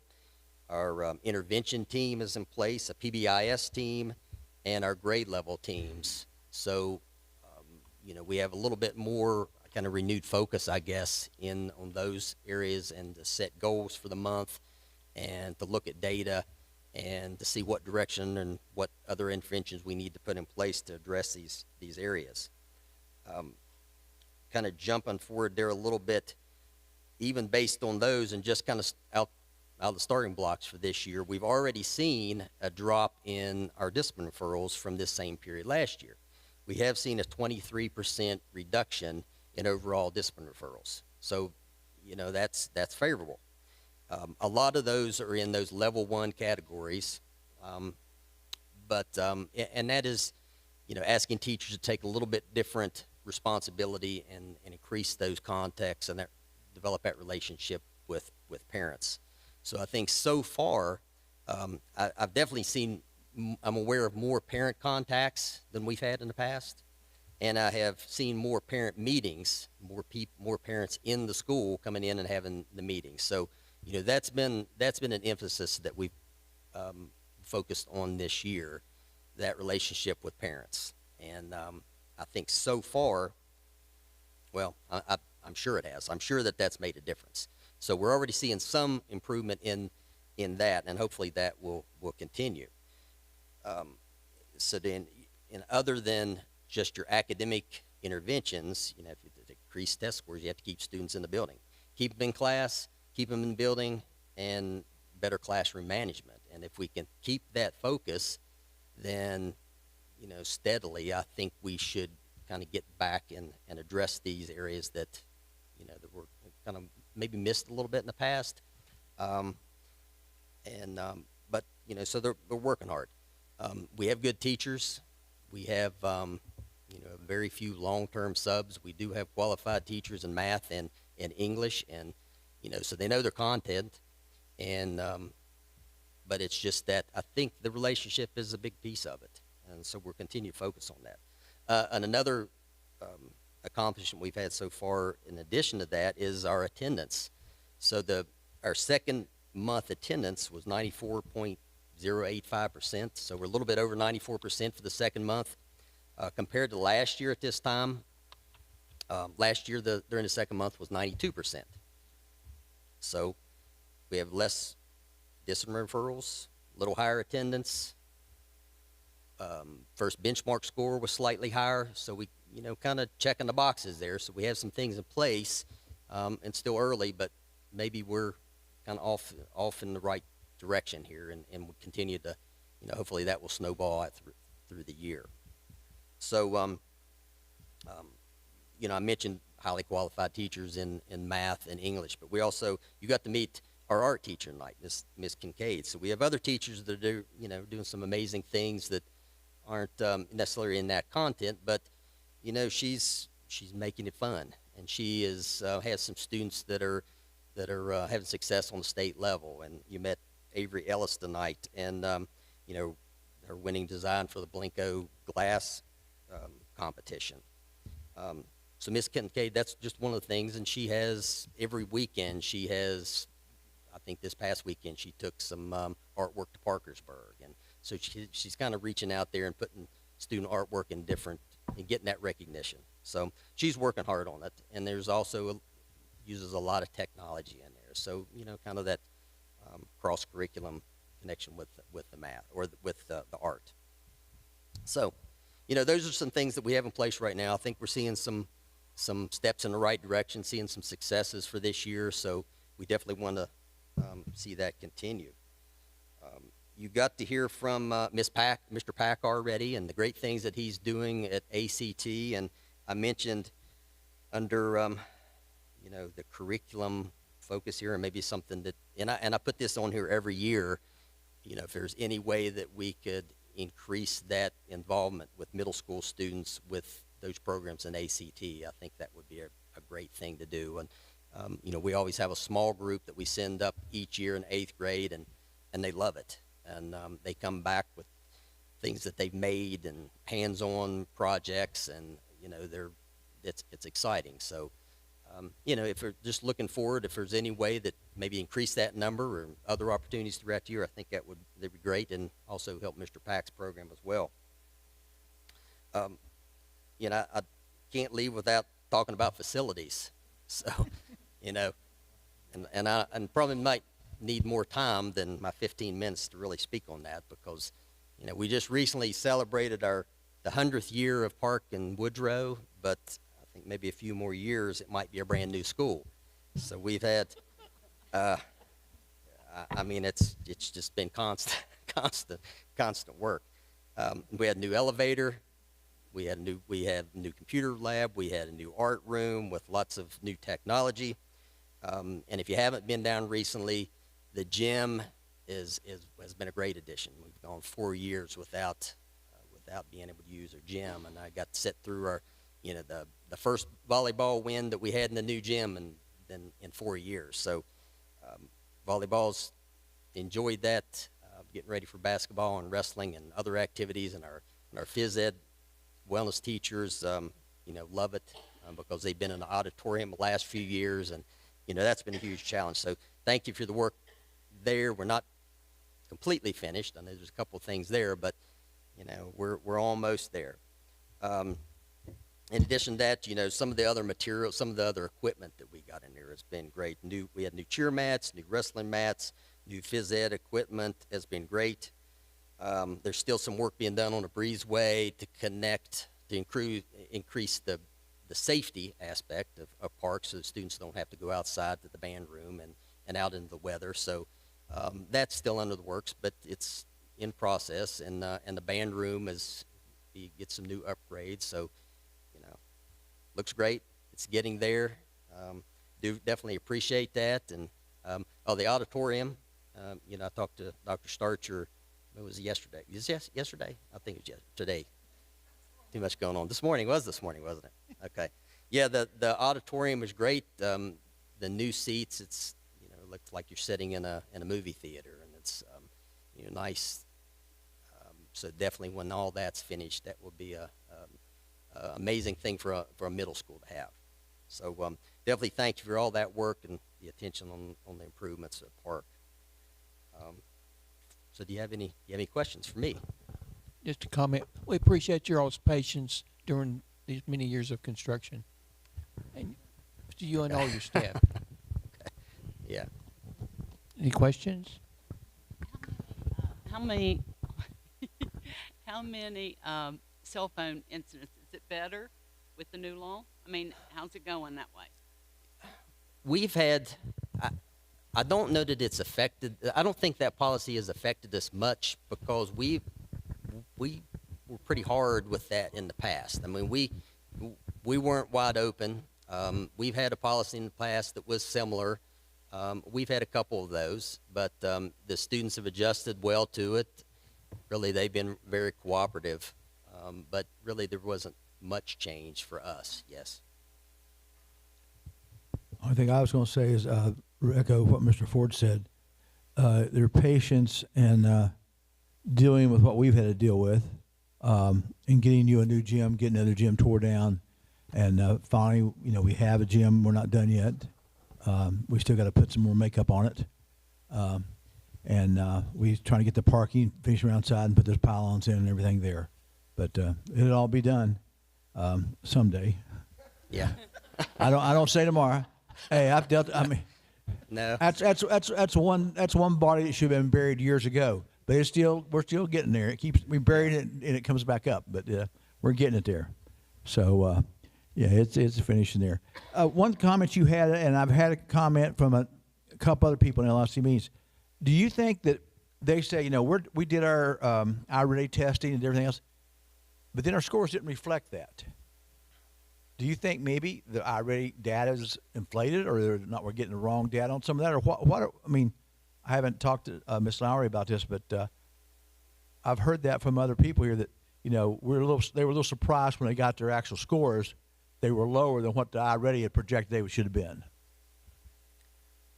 I don't know. I can't really answer that. I know that some students that showed improvement throughout the year did much better on the spring test, and then some didn't. So I don't really know what the connection would be. What the answer is on that? Is just yet, right? Yeah.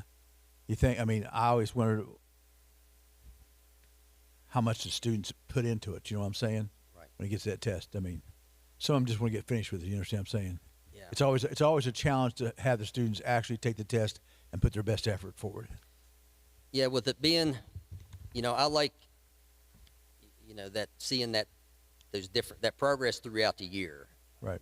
And if you have, anytime you have a one-shot test at the end of the year, yeah, you have one day, and maybe students having a bad day, or they had a bad night last night, or the weather's bad, or who knows? I mean, it's tough to get everybody to do their best if you just have one day. Yeah. So it's hard. It's really hard to predict that. Yeah. Thank you. Any other questions? We thank you. Thank you.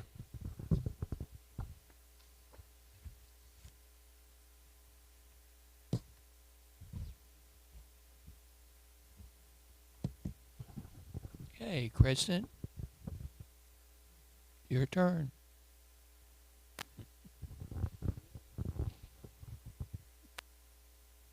I'm gonna have to lower it a little bit.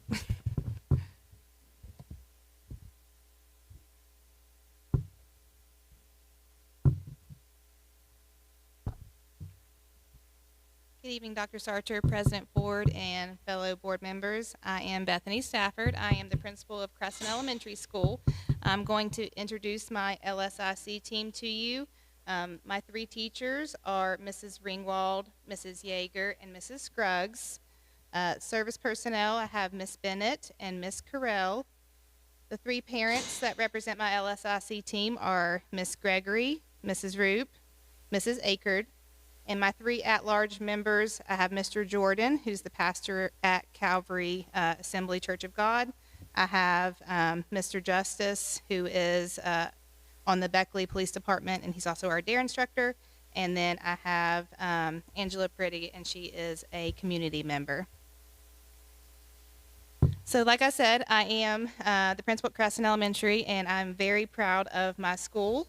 I think that we have a wonderful school, and I can't say enough good things about it. So we'll start with our testing data. You can see that this year in math, overall, we were 78% proficient. In reading, we were 68% proficient. And in science, we were 49% proficient. We did go up by 1% in reading. We did drop slightly in math and science, but we were proud to see that increase in reading. Any increases is worth celebrating. So that was our data for the GSA in the spring. As far as what the LSIC team and I discussed, our biggest concerns at Crescent Elementary, and these are just recurring concerns that we have talked about last year and this year: safety, parking, and our playground. If we break it down by area, first is curriculum. As far as curriculum is concerned, we feel like we are well on our way with curriculum. Of course, a few years ago when the county purchased iReady, that helped us tremendously because that was a program that Crescent Elementary was already using, and we were just funding that out of pocket. So we really love iReady. We love the materials that it provides and the differentiation, and it allows us to really break down anything that we need in the area of math. So we really enjoy already. Of course, Benchmark and Super Kids, all of the county programs, we are using those, and we do not feel like we need any additional curriculum because it is working well for us, and the students are responding to that.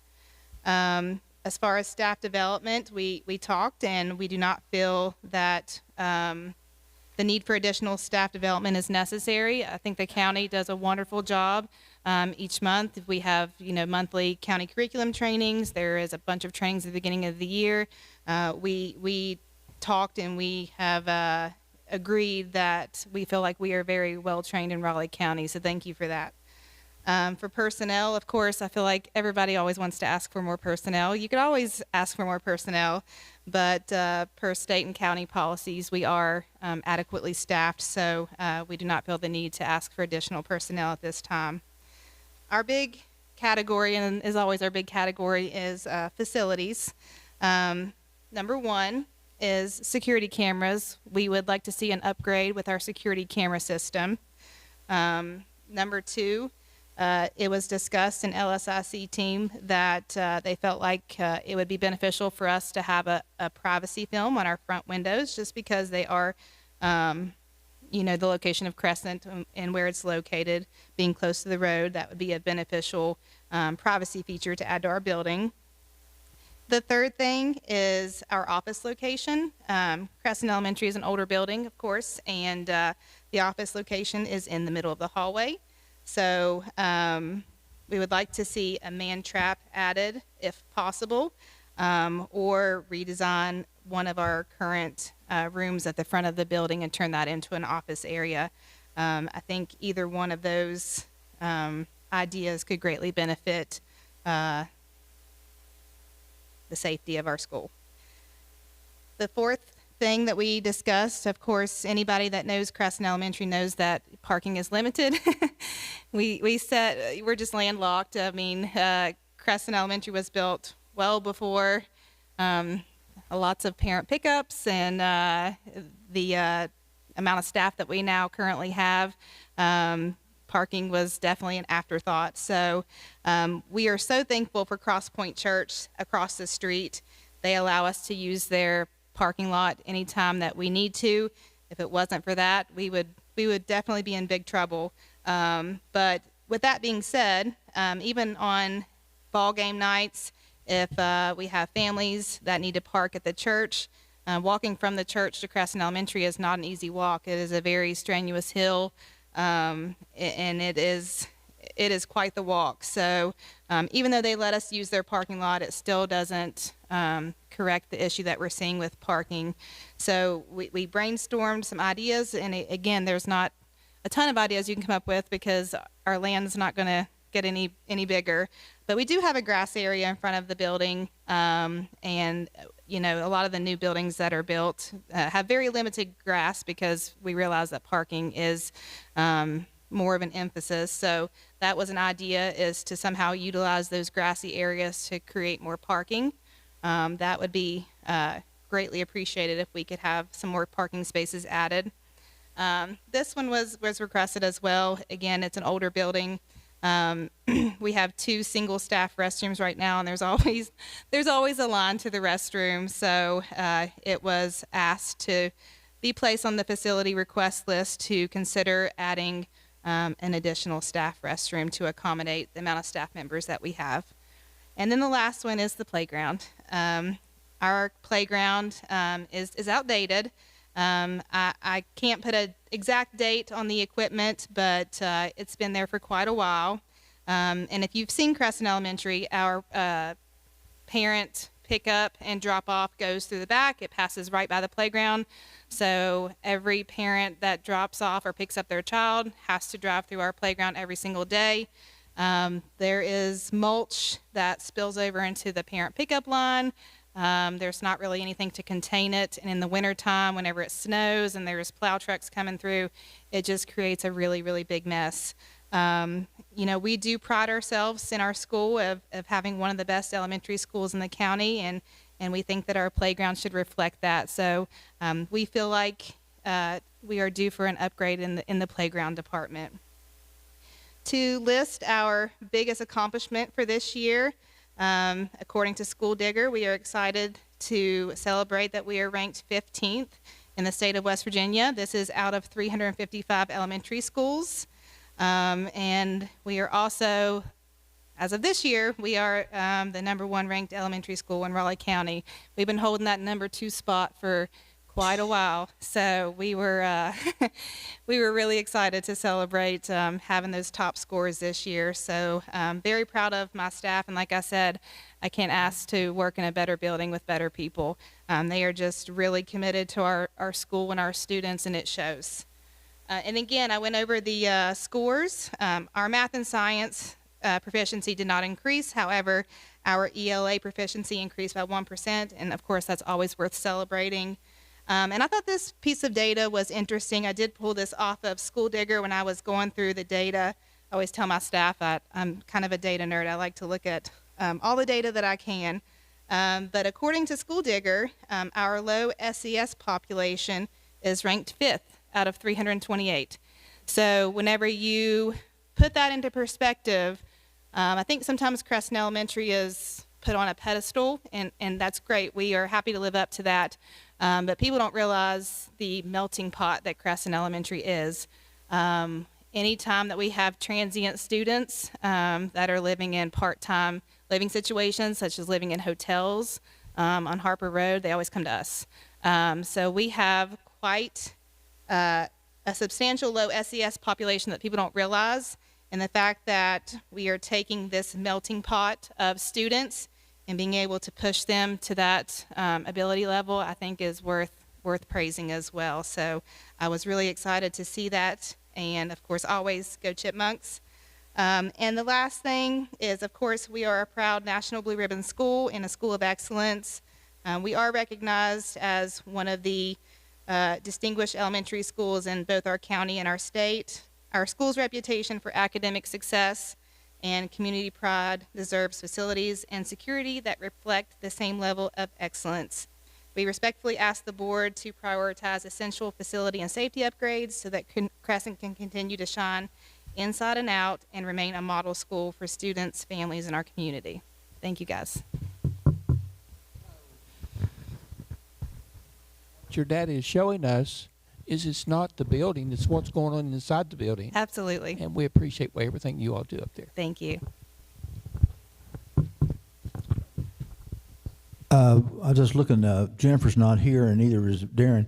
Dr. Starch, you know when they're on the thing for the playground? What the rotation, when they would be, we do so many schools every year. I didn't know what their status was. I can say that a couple things. One, we know, and I've spoken to Ms. Stafford about this, we know there's going to have to be some type of site work completed there before we could expand the I want to say cafeteria, but it's playground. I'm thinking cafeteria in my mind for some reason. But so we do know that. And as we talked when I was there last, we have an agreement with Piney Creek Watershed. There's some work we're going to have to do and work around in order to expand and preserve their hill that they like to use in the winter. So, and apparently we have all those factors. But so we're dealing with that. We also have a couple of playgrounds. For instance, the Daniels playground right now, we've been working on the older the K or first grade through fifth grade playground. We have to do the pre-K, so we know we have to finish that. There are a couple of schools who've been requesting playgrounds, and if you want to say, are they in line before? Yes, they've been requesting longer, if you will, than Crescent, but that doesn't necessarily mean they're before Crescent. But we do have 2 other elementary schools besides Crescent that we know we need to address either the bigger kids playground or both. Crescent's is both pre-K and the older kids. So I just wanted to make sure we're not. Yes, they're not off our radar. We know, and Ms. Colvin, Mr. Dillon, Mr. Butcher, and I, we've already been talking about the site prep that will have to occur at Crescent.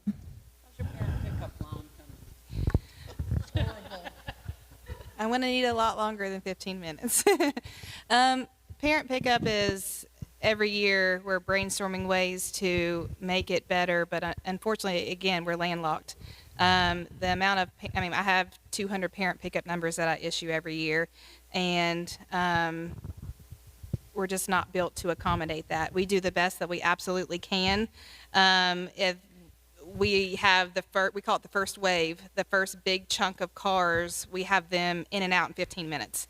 So, unfortunately, we do have community members and sometimes even members of our school community that will, get upset and complain about blocking the road. I've requested police presence several times just to help control the traffic, but I also can't stick my staff out in the middle of the road and have them direct traffic and then risk them getting injured as well. So it's kind of an uphill battle that every year we're trying to figure out, and I'm constantly, I probably drive my parents crazy because I'm constantly sending out messages and reminders, do not leave the church until this time because we do not need to block the road. It's a safety concern. And, sometimes I have to send out constant reminders because it'll work for a little bit and then it won't. And so it's a never-ending battle. This is my third year there, and I haven't figured out a solution to fix all the things with parent pickup and drop-off yet. But I think for the most part, we do the best that we absolutely can, but there is a chunk of the day that we do block Crescent Road just because it's inevitable because we have the amount of parent pickup that we have. I can speak to that. I live in the neighborhood. and there are some people that just know not to come through at certain times. Me, I avoid it entirely during certain times because I'm sure you do send out notices, but parents ignore most of those, and the traffic is blocked on both ends of Crescent Road. And it's horrible. And like I said, I've had police there several times, and of course they have other things that they can't be there every single day. But they get there when they can and they help me. If it's becoming really bad, I'll say, hey, it's getting to the point where it's really bad again, and the police will come and it'll be fixed for a week or two, and then I'll get the police back again, and then it's just a constant cycle. And as well as I do that people in the neighborhood take their life in their hands because they will go around the big line of traffic trying to get down or up the street, which is really horrible. That's the scariest part, is that you have people passing from this side and this side, Yes. and I've seen several cars meet head on, and that's what I've told the police. Yeah, because is that sometimes you can't see the end of the line. I'm terrified. I'm terrified that there's going to be a head-on collision in front of our school, and I don't know what to do to fix it. Yeah. And sometimes it's not our people, it's community members trying to pass our line because they're not part of the line, so they're not trying to wait, and they've just gotten stuck. I have another question. What percentage of your student population is low SES? I don't know the exact percentage, but it's pretty up there. I didn't have that percentage ready. Okay, well, I was asking because you said you were ranked 5. Yes, we were ranked. Our low SES population was ranked 5th out of. Not everybody had that ranking because not everybody had the low SES population. But you're not a Title I school? No, ma'am. That's interesting. That's why I wanted to know the percentage I can of your SES. pull it up real quick and get back to you. I didn't have that percentage ready off the top of my head. Do you know it? 60. It's around 60%. That's the number that I was thinking of, but I was scared of giving you the wrong percentage. It's kind of a hidden thing. We get a lot of, like I said, we get a lot of transient students, and some students are not transient. They just live in the hotels. Any other comments, questions? Only thing I was going to say, and that's not being mean or anything else, but those screens on the windows are very helpful, but most schools have bought those themselves. Yes, and that's something that I'm looking into. Okay, I was just going to say, because the schools that have done them, it's a great improvement. Yes. It is. I've seen them at the high schools, middle schools, grade schools. They did a really good job on it. But to help you make you feel better, I've been on the board 20 years or more, and the first LSIC meeting I had, Crescent was complaining about parking and about and stuff there. So nothing's changed. I mean, Okay. the property has not grown any. Okay, No, it hasn't. It's always been a problem, and pickup's bad, but go there on a ball game night when you've got a bunch of different people, and there's cars everywhere. I know. It's nuts. It is nuts. It is. So, but you do the best you can with it, and we appreciate it. Thank you. Any other comments, questions? Thank you. Thank you.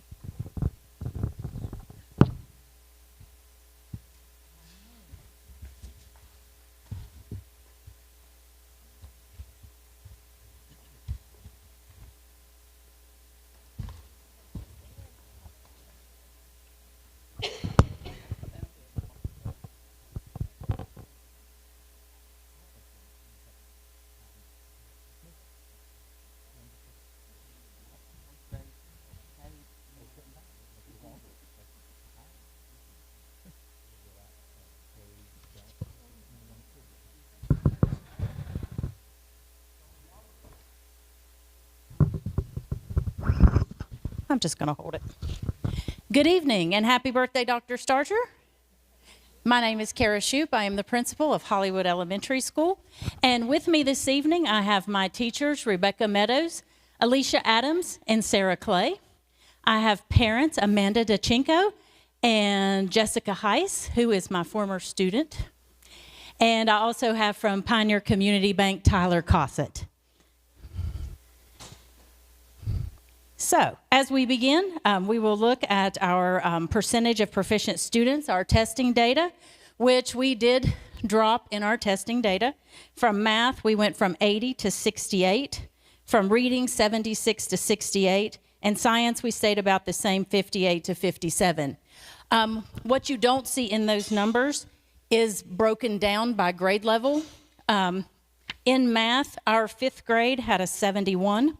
Our 4th grade had a 96, and our 3rd grade had a 47. So we do know that our 3rd grade group, they are a low group, and that is the one that we are targeting. So I feel like our scores were still up there in certain grade levels, but 3rd grade is where, now our 4th graders is where our weakness is, and we do know that.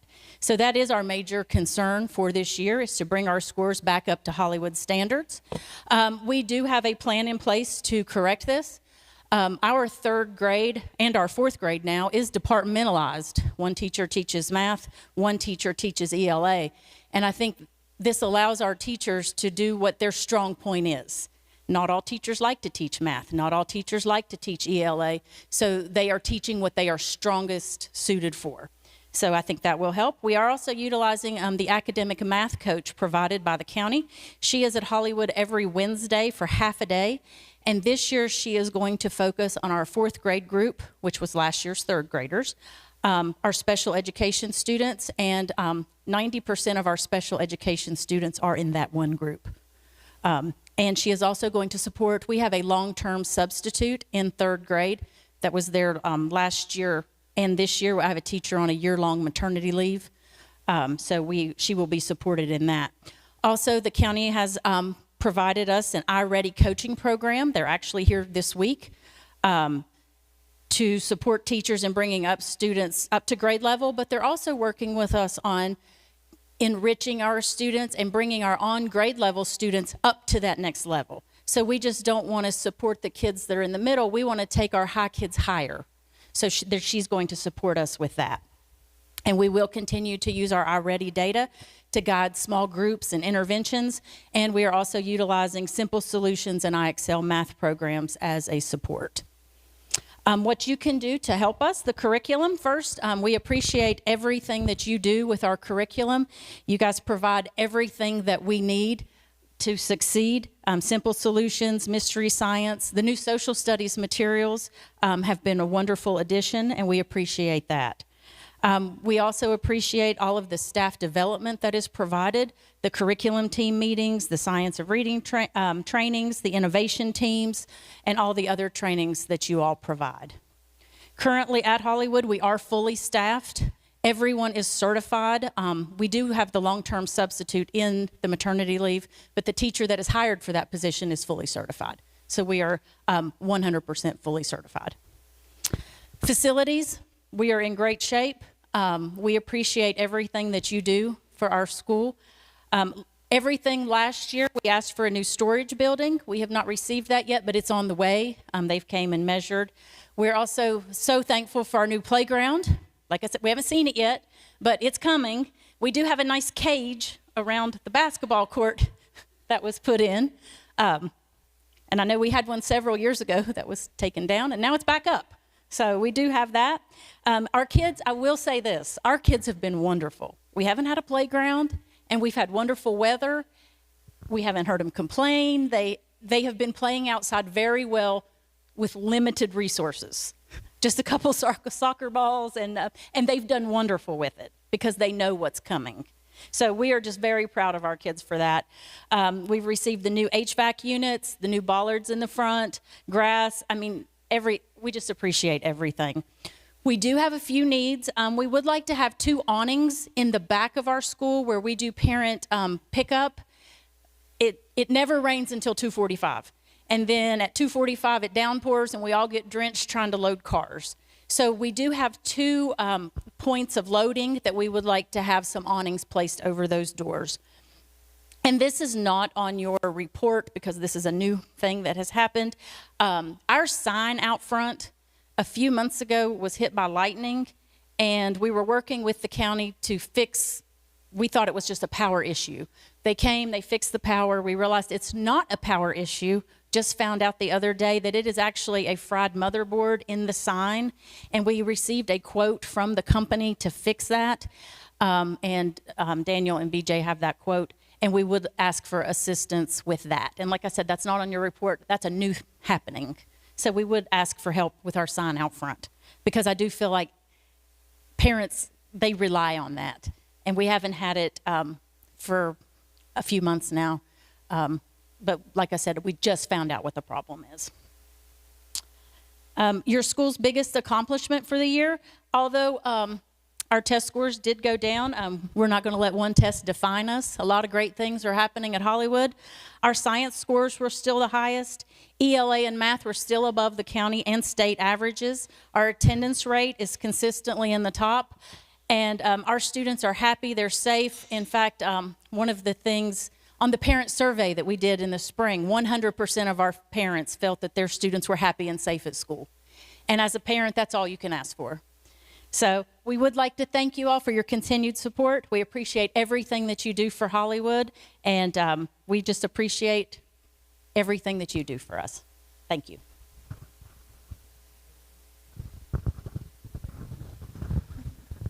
Only thing I was going to say was, I told you last year when you came to us and presented those scores and they were so high, I said, you know, you got to be careful when you're that high because the only way to go sometimes is the other way. Right. And but the scores are still higher than most schools in the county, and we appreciate that. And that you have identified your problem. Yes. That's probably the most important part. And third grade's tough. Third grade's a tough year. Yeah. They're taking a test they've never seen. And we had some other factors, and we've identified all of that. And so, yes, we're hoping to be on the right, to go back up.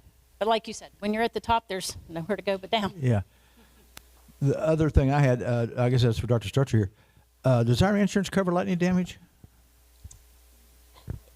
This is the first I'm hearing about that being the problem with the sign. Well, we're not 100% sure that's what happened, but it was right after a storm that we had. Yeah, you are. Oh, okay. We are. No, wait. You don't understand. You are sure there was lightning damage, okay? That's what you got to Well, and I think they tried to do a warranty claim, but the sign was out of warranty. Well, okay, that was my first question because this is the first I've heard that about this sign.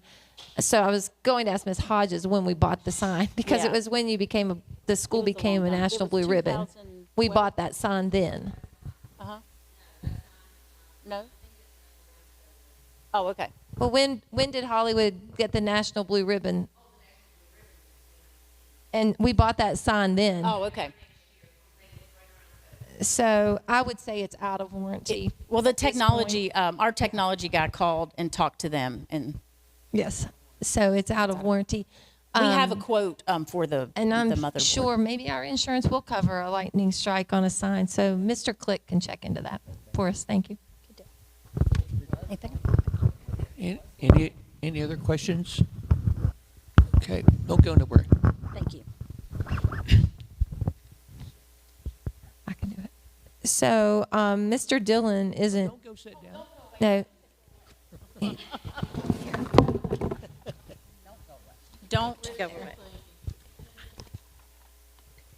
So Mr. Dillon did have to leave, but as he often says, every fall we recognize our most beautiful campuses around Raleigh County. And we have 4 elementary schools in Raleigh County that are recognized annually, first, second, third, fourth place. And Mr. Dillon would have been happy to announce, Mr. Ford will bring you the plaque, that Hollywood is received 3rd place in the most beautiful campus competition, if you will, this year. So thank you, Ms. Shoup. And Mr. Pennington,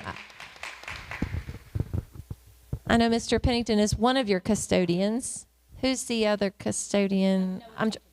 Mr. Canterbury, that is correct. So thank both of them and the staff as well. Thank you so much. Okay. Thank you all.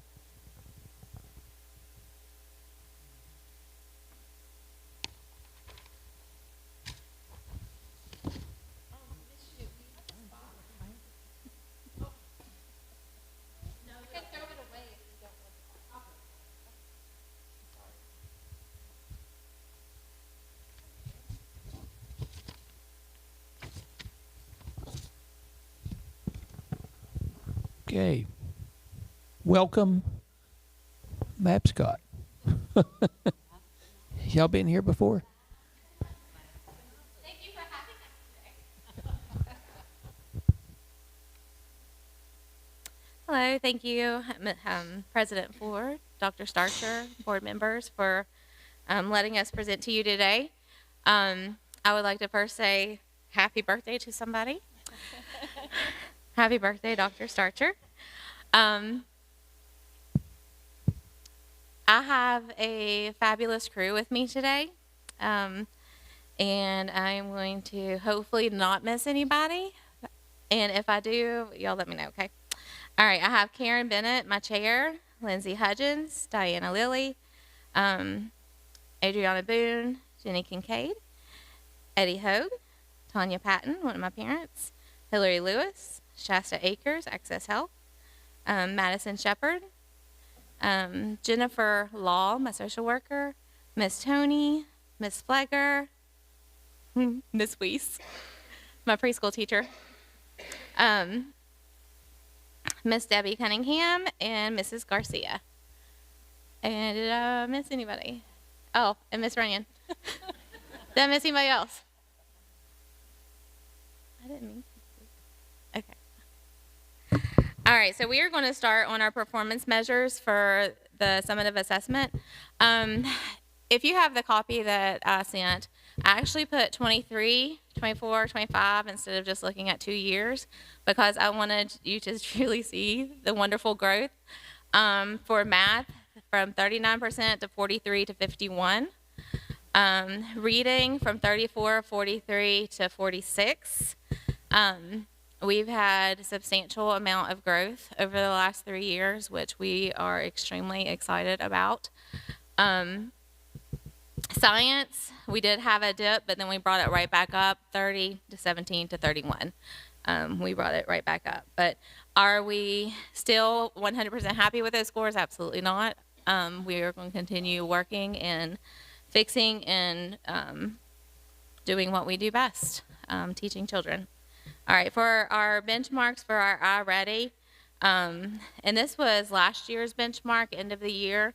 So for the 24 school year, it was 45 for math, and then 53 for the 25 end of the year. And then for reading, it was 58, and then it dropped to 54 for end of the year, which was a 4-point difference, but our summative assessment showed something different than that, thankfully. Our major concern for the 25-26 school year is pretty much repeated. I know many people have said the same thing. It's the reliance on split grades. Classrooms, while these configurations may help with the enrollment imbalances, they create significant challenges for both our students and teachers. Managing 2 curriculum, makes it difficult to provide instruction efficiently, and it leads to disengagement and frustration among the students. Frustration often manifests into behavior issues. We've seen an increase of behavior issues this year compared to last year, and we've also seen some drops in our progress monitoring that we normally have not had for quite some time. So it is extremely concerning to us having the higher number of students in one class, lower number in the other, and then trying to teach two curriculum. And I do understand, and we do understand about the enrollment, but it is going to show, and hopefully it will not show. We have plans in place to try to help, but we do want to make that known that we do have a major concern about it. In addition to split classrooms, teachers are often put, and it says juggling, many different behavior needs. Our behavior needs have escalated this year for many reasons. We've had a lot of new students come in. We have always been highly transient. You know, we have talked about that many times in the past, but the needs are growing. The special education department has been phenomenal this year to help us with some of those behavior needs, so we do appreciate that, but it has made some things difficult this year. All right, to address the challenges that we have for split grades, we've always had a walk to intervention model where our teachers do interventions and our ECATs did interventions, Title I, and special ed. They all pull out the students at the same time. We've tailored to our split grades a little bit more heavier than what we have in the past, which that does take from the other grades that are not split. So it's a hard juggling act that, you know, is very difficult to do, especially when you are the highest poverty school in the county and you're extremely highly transient.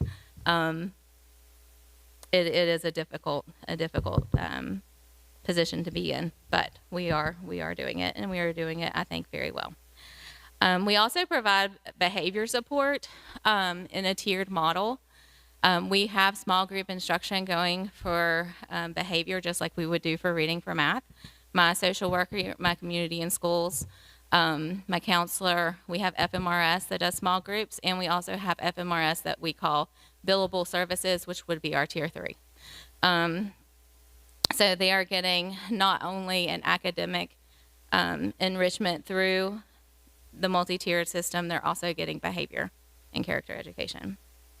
Our PE and our music also reinforces the behavior lessons in their classroom, and they also do character strong in their classrooms, along with my classroom teachers and my community and schools and my counselor.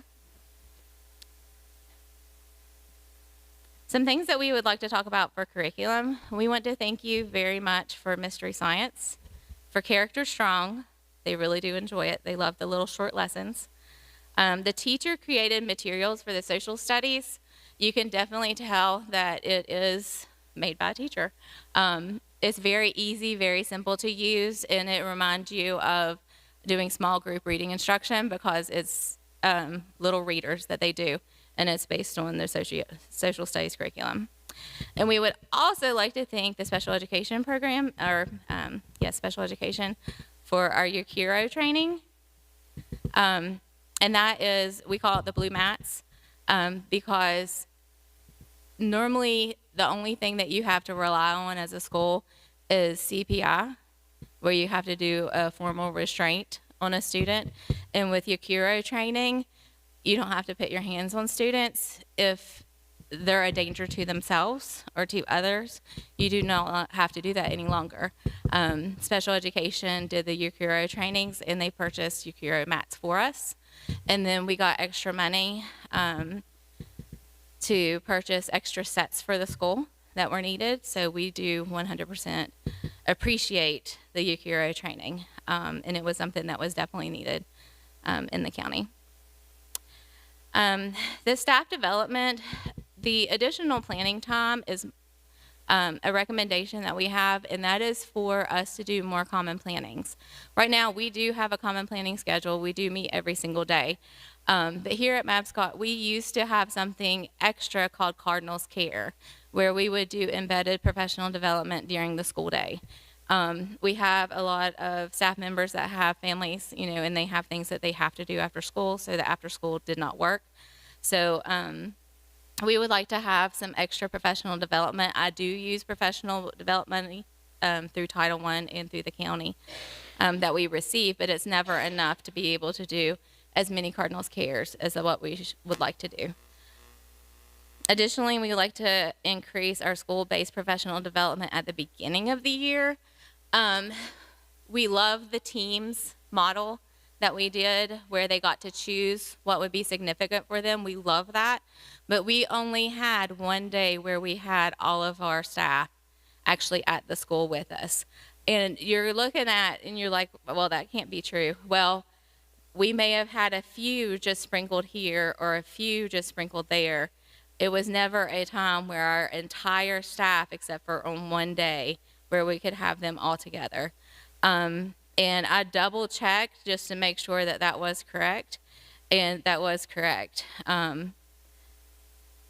There wasn't a time other than that one day that I had my entire staff to be able to talk to them and to train them. So we love the teams trainings, but we would like if certain people do have to be trained, like our cafeteria managers or for whatever reason, make it all in one day, just some way. I know it's a bear, and y'all have a lot of trainings that y'all have to do mandatory. We would just like to have 2 days with our staff to be able to do professional development. All right, for personnel, the split grades we've already talked about. Support small class sizes instead of having the larger class sizes.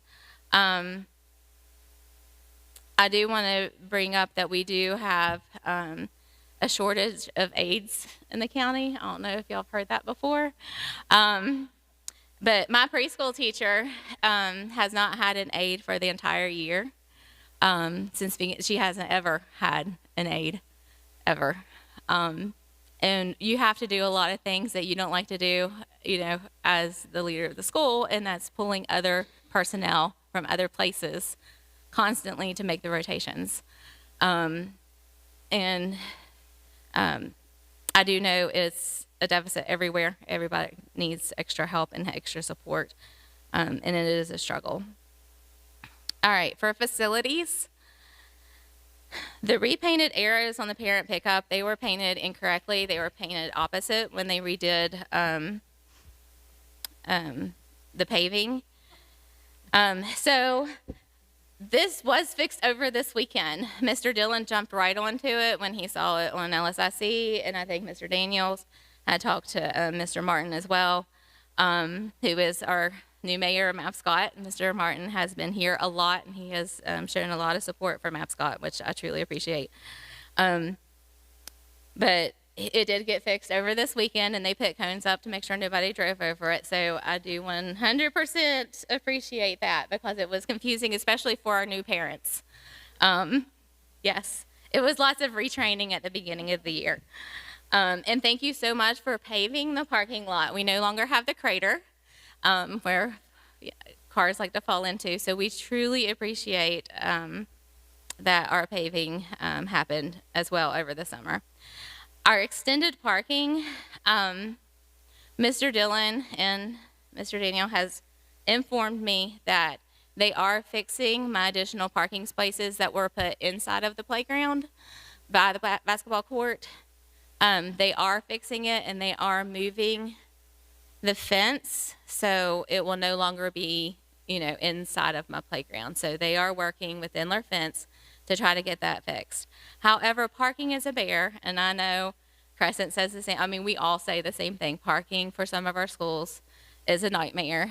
And once again, this is the last time I'm just going to do a short little sentence. There's a tree up front.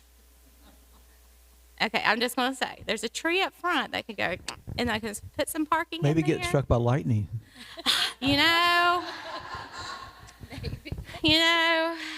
That's all I'm going to say, because I was told that I went on it a little bit too long last time on my tree. And that was for my own child that was listening to this thing. So, all right. A new storage building. Ours right now has holes in the floor and a broken door. And it's supposed to be where we put our zero turn, and there's actually like a big gaping hole in it. We would like that to have a new one, and I think Mr. Daniels somebody has talked to Mr. Hogue about possibly that being an option to be replaced. But we definitely do need a new building because our zero turn is going to fall in. Install padding on the gym floor, on the gym walls. Our gym, we are so blessed to have a separate gym, and we, whoever made the decision to put this gym in, we appreciate you. Dr. Starcher, many years ago, you came through, and we were doing a walkthrough of facilities, and she looks at me, and she says, "Your walls are bumpy." And I'm like, yes, they are bumpy, as you know, and they're still bumpy. We would love to have the nice padding that other schools have in their gyms. You know, it doesn't even have to have Mabscott on it or our mascot. You know, some do, but we would love to have padding. Just the other day, we had a ball game, and a student slammed up against the wall during the ball game, and it was a forefront. And then before we made this list, I talked to 5th grade, and I said, what are some of the things that you would like to see? You've been here, you know, for so long. And one of them, and he was the one that actually slammed up against the wall, he's like, man, we need some padding, like from the other schools. Like, we need some padding. I was like, you know what? You're right. Okay, I'm going to move on. Increase transportation to the Salvation Army. Right now, we're only allowed to have 10 students to go to the Boys and Girls Club. We are very fortunate to have the Salvation Army and their after-school program in our backyard. And we are very fortunate it's actually one of our bus stops because it is truly in our backyard. But we are only permitted at this time, and there's plenty of space on the bus, but we're only permitted right now to only have 10 students. Use the boys and girls option by using that bus. We understand that there has to be a cap. We do understand there has to be a cap as to the amount of students that can go on there, but we would love it to be raised higher than 10. And we were informed today I had more students want to sign up for it, and they actually did sign up for it. And I'm like, oh man, good. It's their bus, their normal bus anyway, but because it's still 10 is 10. So we would love to have that increase to a higher number, whatever that higher number is. I'm not for sure what that magic number is, but we would love, I mean, it's a great program. They feed our kids. They work with our kids for homework. They do a lot of extra STEM activities, 21st century learning standards, you know, all evening long with the students. It's a great program, and we would love for more students to be able to do it. No, it's our transportation is saying I can only have 10 on that bus for that bus stop. And even if a student is already a student that rides that bus, I can still only have 10. So it's the Salvation Army says, you know, if we had somebody they have a red van, if they had somebody that could drive it, then they would come and pick up our extras. But right now they don't have anybody that could do that legally. So we would like to have that change, you know, or it to be looked at to see if there's a possibility, because it is a great program and it is in our back door, and it's very helpful for our students and our families. Oh, it is a wonderful program. So I guess I'm getting confused here. You say it's transportation, but if the kids are on the bus, we're not letting any more kids ride the bus, so why does it affect? I mean, I'm a little confused on this. Maybe we need to talk to Mr. Tony about it. Or something, but I wouldn't see why you couldn't. I mean, if the bus has seats in it, why wouldn't we put as many as we could put on it? I guess that's my question. I know when this first started, I believe this started under Mr. Bekejian and Mr. Bird. So we worked with Salvation Army and shared that we would open that bus up to allow students to be transported, but we could only take as many that would fit in addition to our current students that already rode the bus. So perhaps at that time, I don't know, but perhaps we could only take 10 additional students on that bus at that time, and we've just stuck with 10. So Mr. Tony could certainly work with the bus operator to see. I mean, I would think. I don't think there's any rule that says we can't have more than 10 at a bus stop. So he could work with that bus operator and see how many students are assigned to ride that bus, and if we have more than 10 spots available. I mean, as we all know, perhaps there are 40 students who would ride the bus, but some days maybe only 30 do. You know, not all kids ride every day. So I don't know, but it's something we can certainly look at. Okay, thank you so much, because it really is a good program. You're and we would welcome. like And to be I able- will go on record, I don't know that everyone knows, this board knows, that we've also donated a bus to the Salvation Army. One of our former school buses. This board gave them a bus so that they could not only pick up students. I mean, we transport students from Park and Mabscott because it's in this attendance area, but it allows the Salvation Army to also pick up students at other schools. Yes, and they did. I'm sorry, Mr. Ford. CDL license. Somebody with a CDL license, and I have talked to them about possibly, like, I know they had the red van, and they did talk about the bus. They said once they do find somebody with a CDL that can do that. That was for schools still in Beckley area, but that doesn't have transportation already, you know, where we have the bus stop. So that would be for the further out schools in Beckley area. But I do appreciate, you know, us allowing the students that we do have to go. I would just love to be able to, you know, and I do understand there has to be a cap. I understand that. But 10, I think we just need a little bit more, especially when you're talking about you have families, you know, 2 or 3, 4 students go from one family there.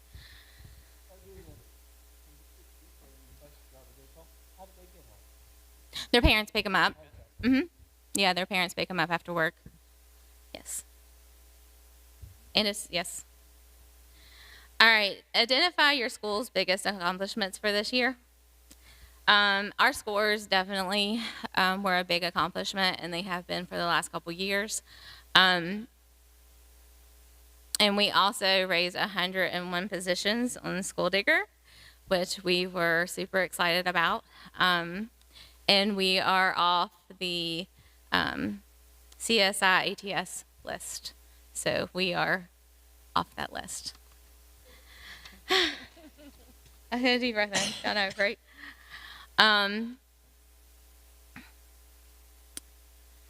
Any other things? Oh, okay. We would like to extend our sincere gratitude to the board for our continued support and your responsiveness when we have a need. Last year we had, actually for several years, we had flooding issues in the teachers' parking lot, and it turned into an ice ring in the winter months. And over the summer, they have assured me, we haven't had the ice yet to see, but they have assured me that it has been completed, and we will no longer have a pool, you know, in our teachers' parking lot. So we thank you so much. We also have a very fancy camera that was installed outside that has a 360 radius. Like, it turns all the way around and it pinpoints, and you can see the hair on top of your head. Individual, you could probably count it. Like, it is an amazing camera, and it points. That didn't take a lot of a camera for me. How did I know? Yes. But you can see completely across the parking lot and over to the playground now. So it was a wonderful addition, and we appreciate it. We also appreciate our front awning. That has been such a wonderful addition to our school and for our students who get on the buses. We are also very grateful for the outdated water fountains that had been quickly removed since COVID. Dr. Starcher, like I said, she has like this little magic book that she writes in, and then when she writes in it, it just magically gets done. I love it. But my water fountains have been removed, and we do appreciate that, and it makes our hallways look much nicer. So we do appreciate everything that Raleigh County Schools and the maintenance departments, child nutrition, Office of Special Programs, bless your heart, thank you so much. And the board members, thank you for your continued support. And we just have one little teeny tiny thing else. A slide replacement. I don't know if you got here when it was daylight. If you looked at the slide, there is an orange slide and has been cracked and broke and demolished for about 5 years now, and we've been trying to get it replaced. They've got quotes for it, and then they talk to insurances. Maybe it is an insurance problem. I don't know. But when I met with the 5th graders, like they talked about the walls and the mats, and they talked about the slide.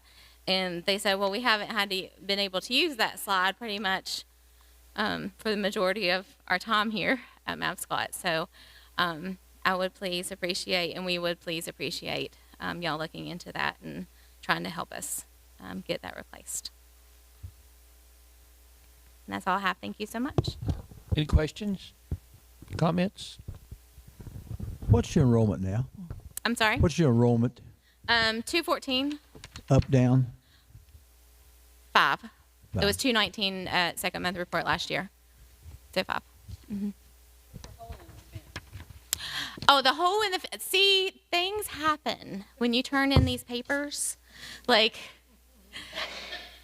there was a huge hole in the fence, and like the dogs were coming in, and people could come in. Like it was an issue, and I wasn't really going to talk about it. But they fixed it over the weekend. They came on Friday. I think it was Friday, and they wrapped it up. And then Denler Fence is going to do the full fix on it. Yeah, but we were just afraid, entering, exiting those issues. But yes. Yeah, maintenance has been on it, and we so appreciate it. You mentioned that you have a lot of transient students. What is your rate? Last year it was around 72, if I remember correctly. I think it was around 72. I'm asking because we had one school that reported that said theirs was 70. So yours is actually a little higher. Normally ours runs right around 70, 72. But I think last year, if I remember correctly, it was 72 when we figured it out for something else. But even with that, you were able to increase your test scores, which is really fantastic. Yes. It was a different setup last year in our classrooms. We have huge concerns this year, but we'll make it through it. It'll be fun. All right. Yes. Any other questions for me? Thank you. All right. Thank you so much. And I know I'm the last one, and I hope I didn't ramble too much. Thanks.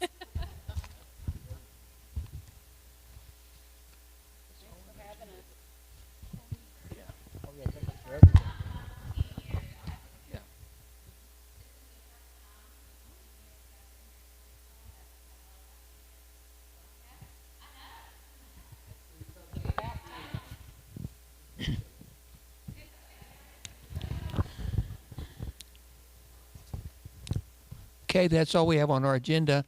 Thank you, Mabscott, for the treats. Marie ate most of them. That's on our agenda. This meeting is adjourned.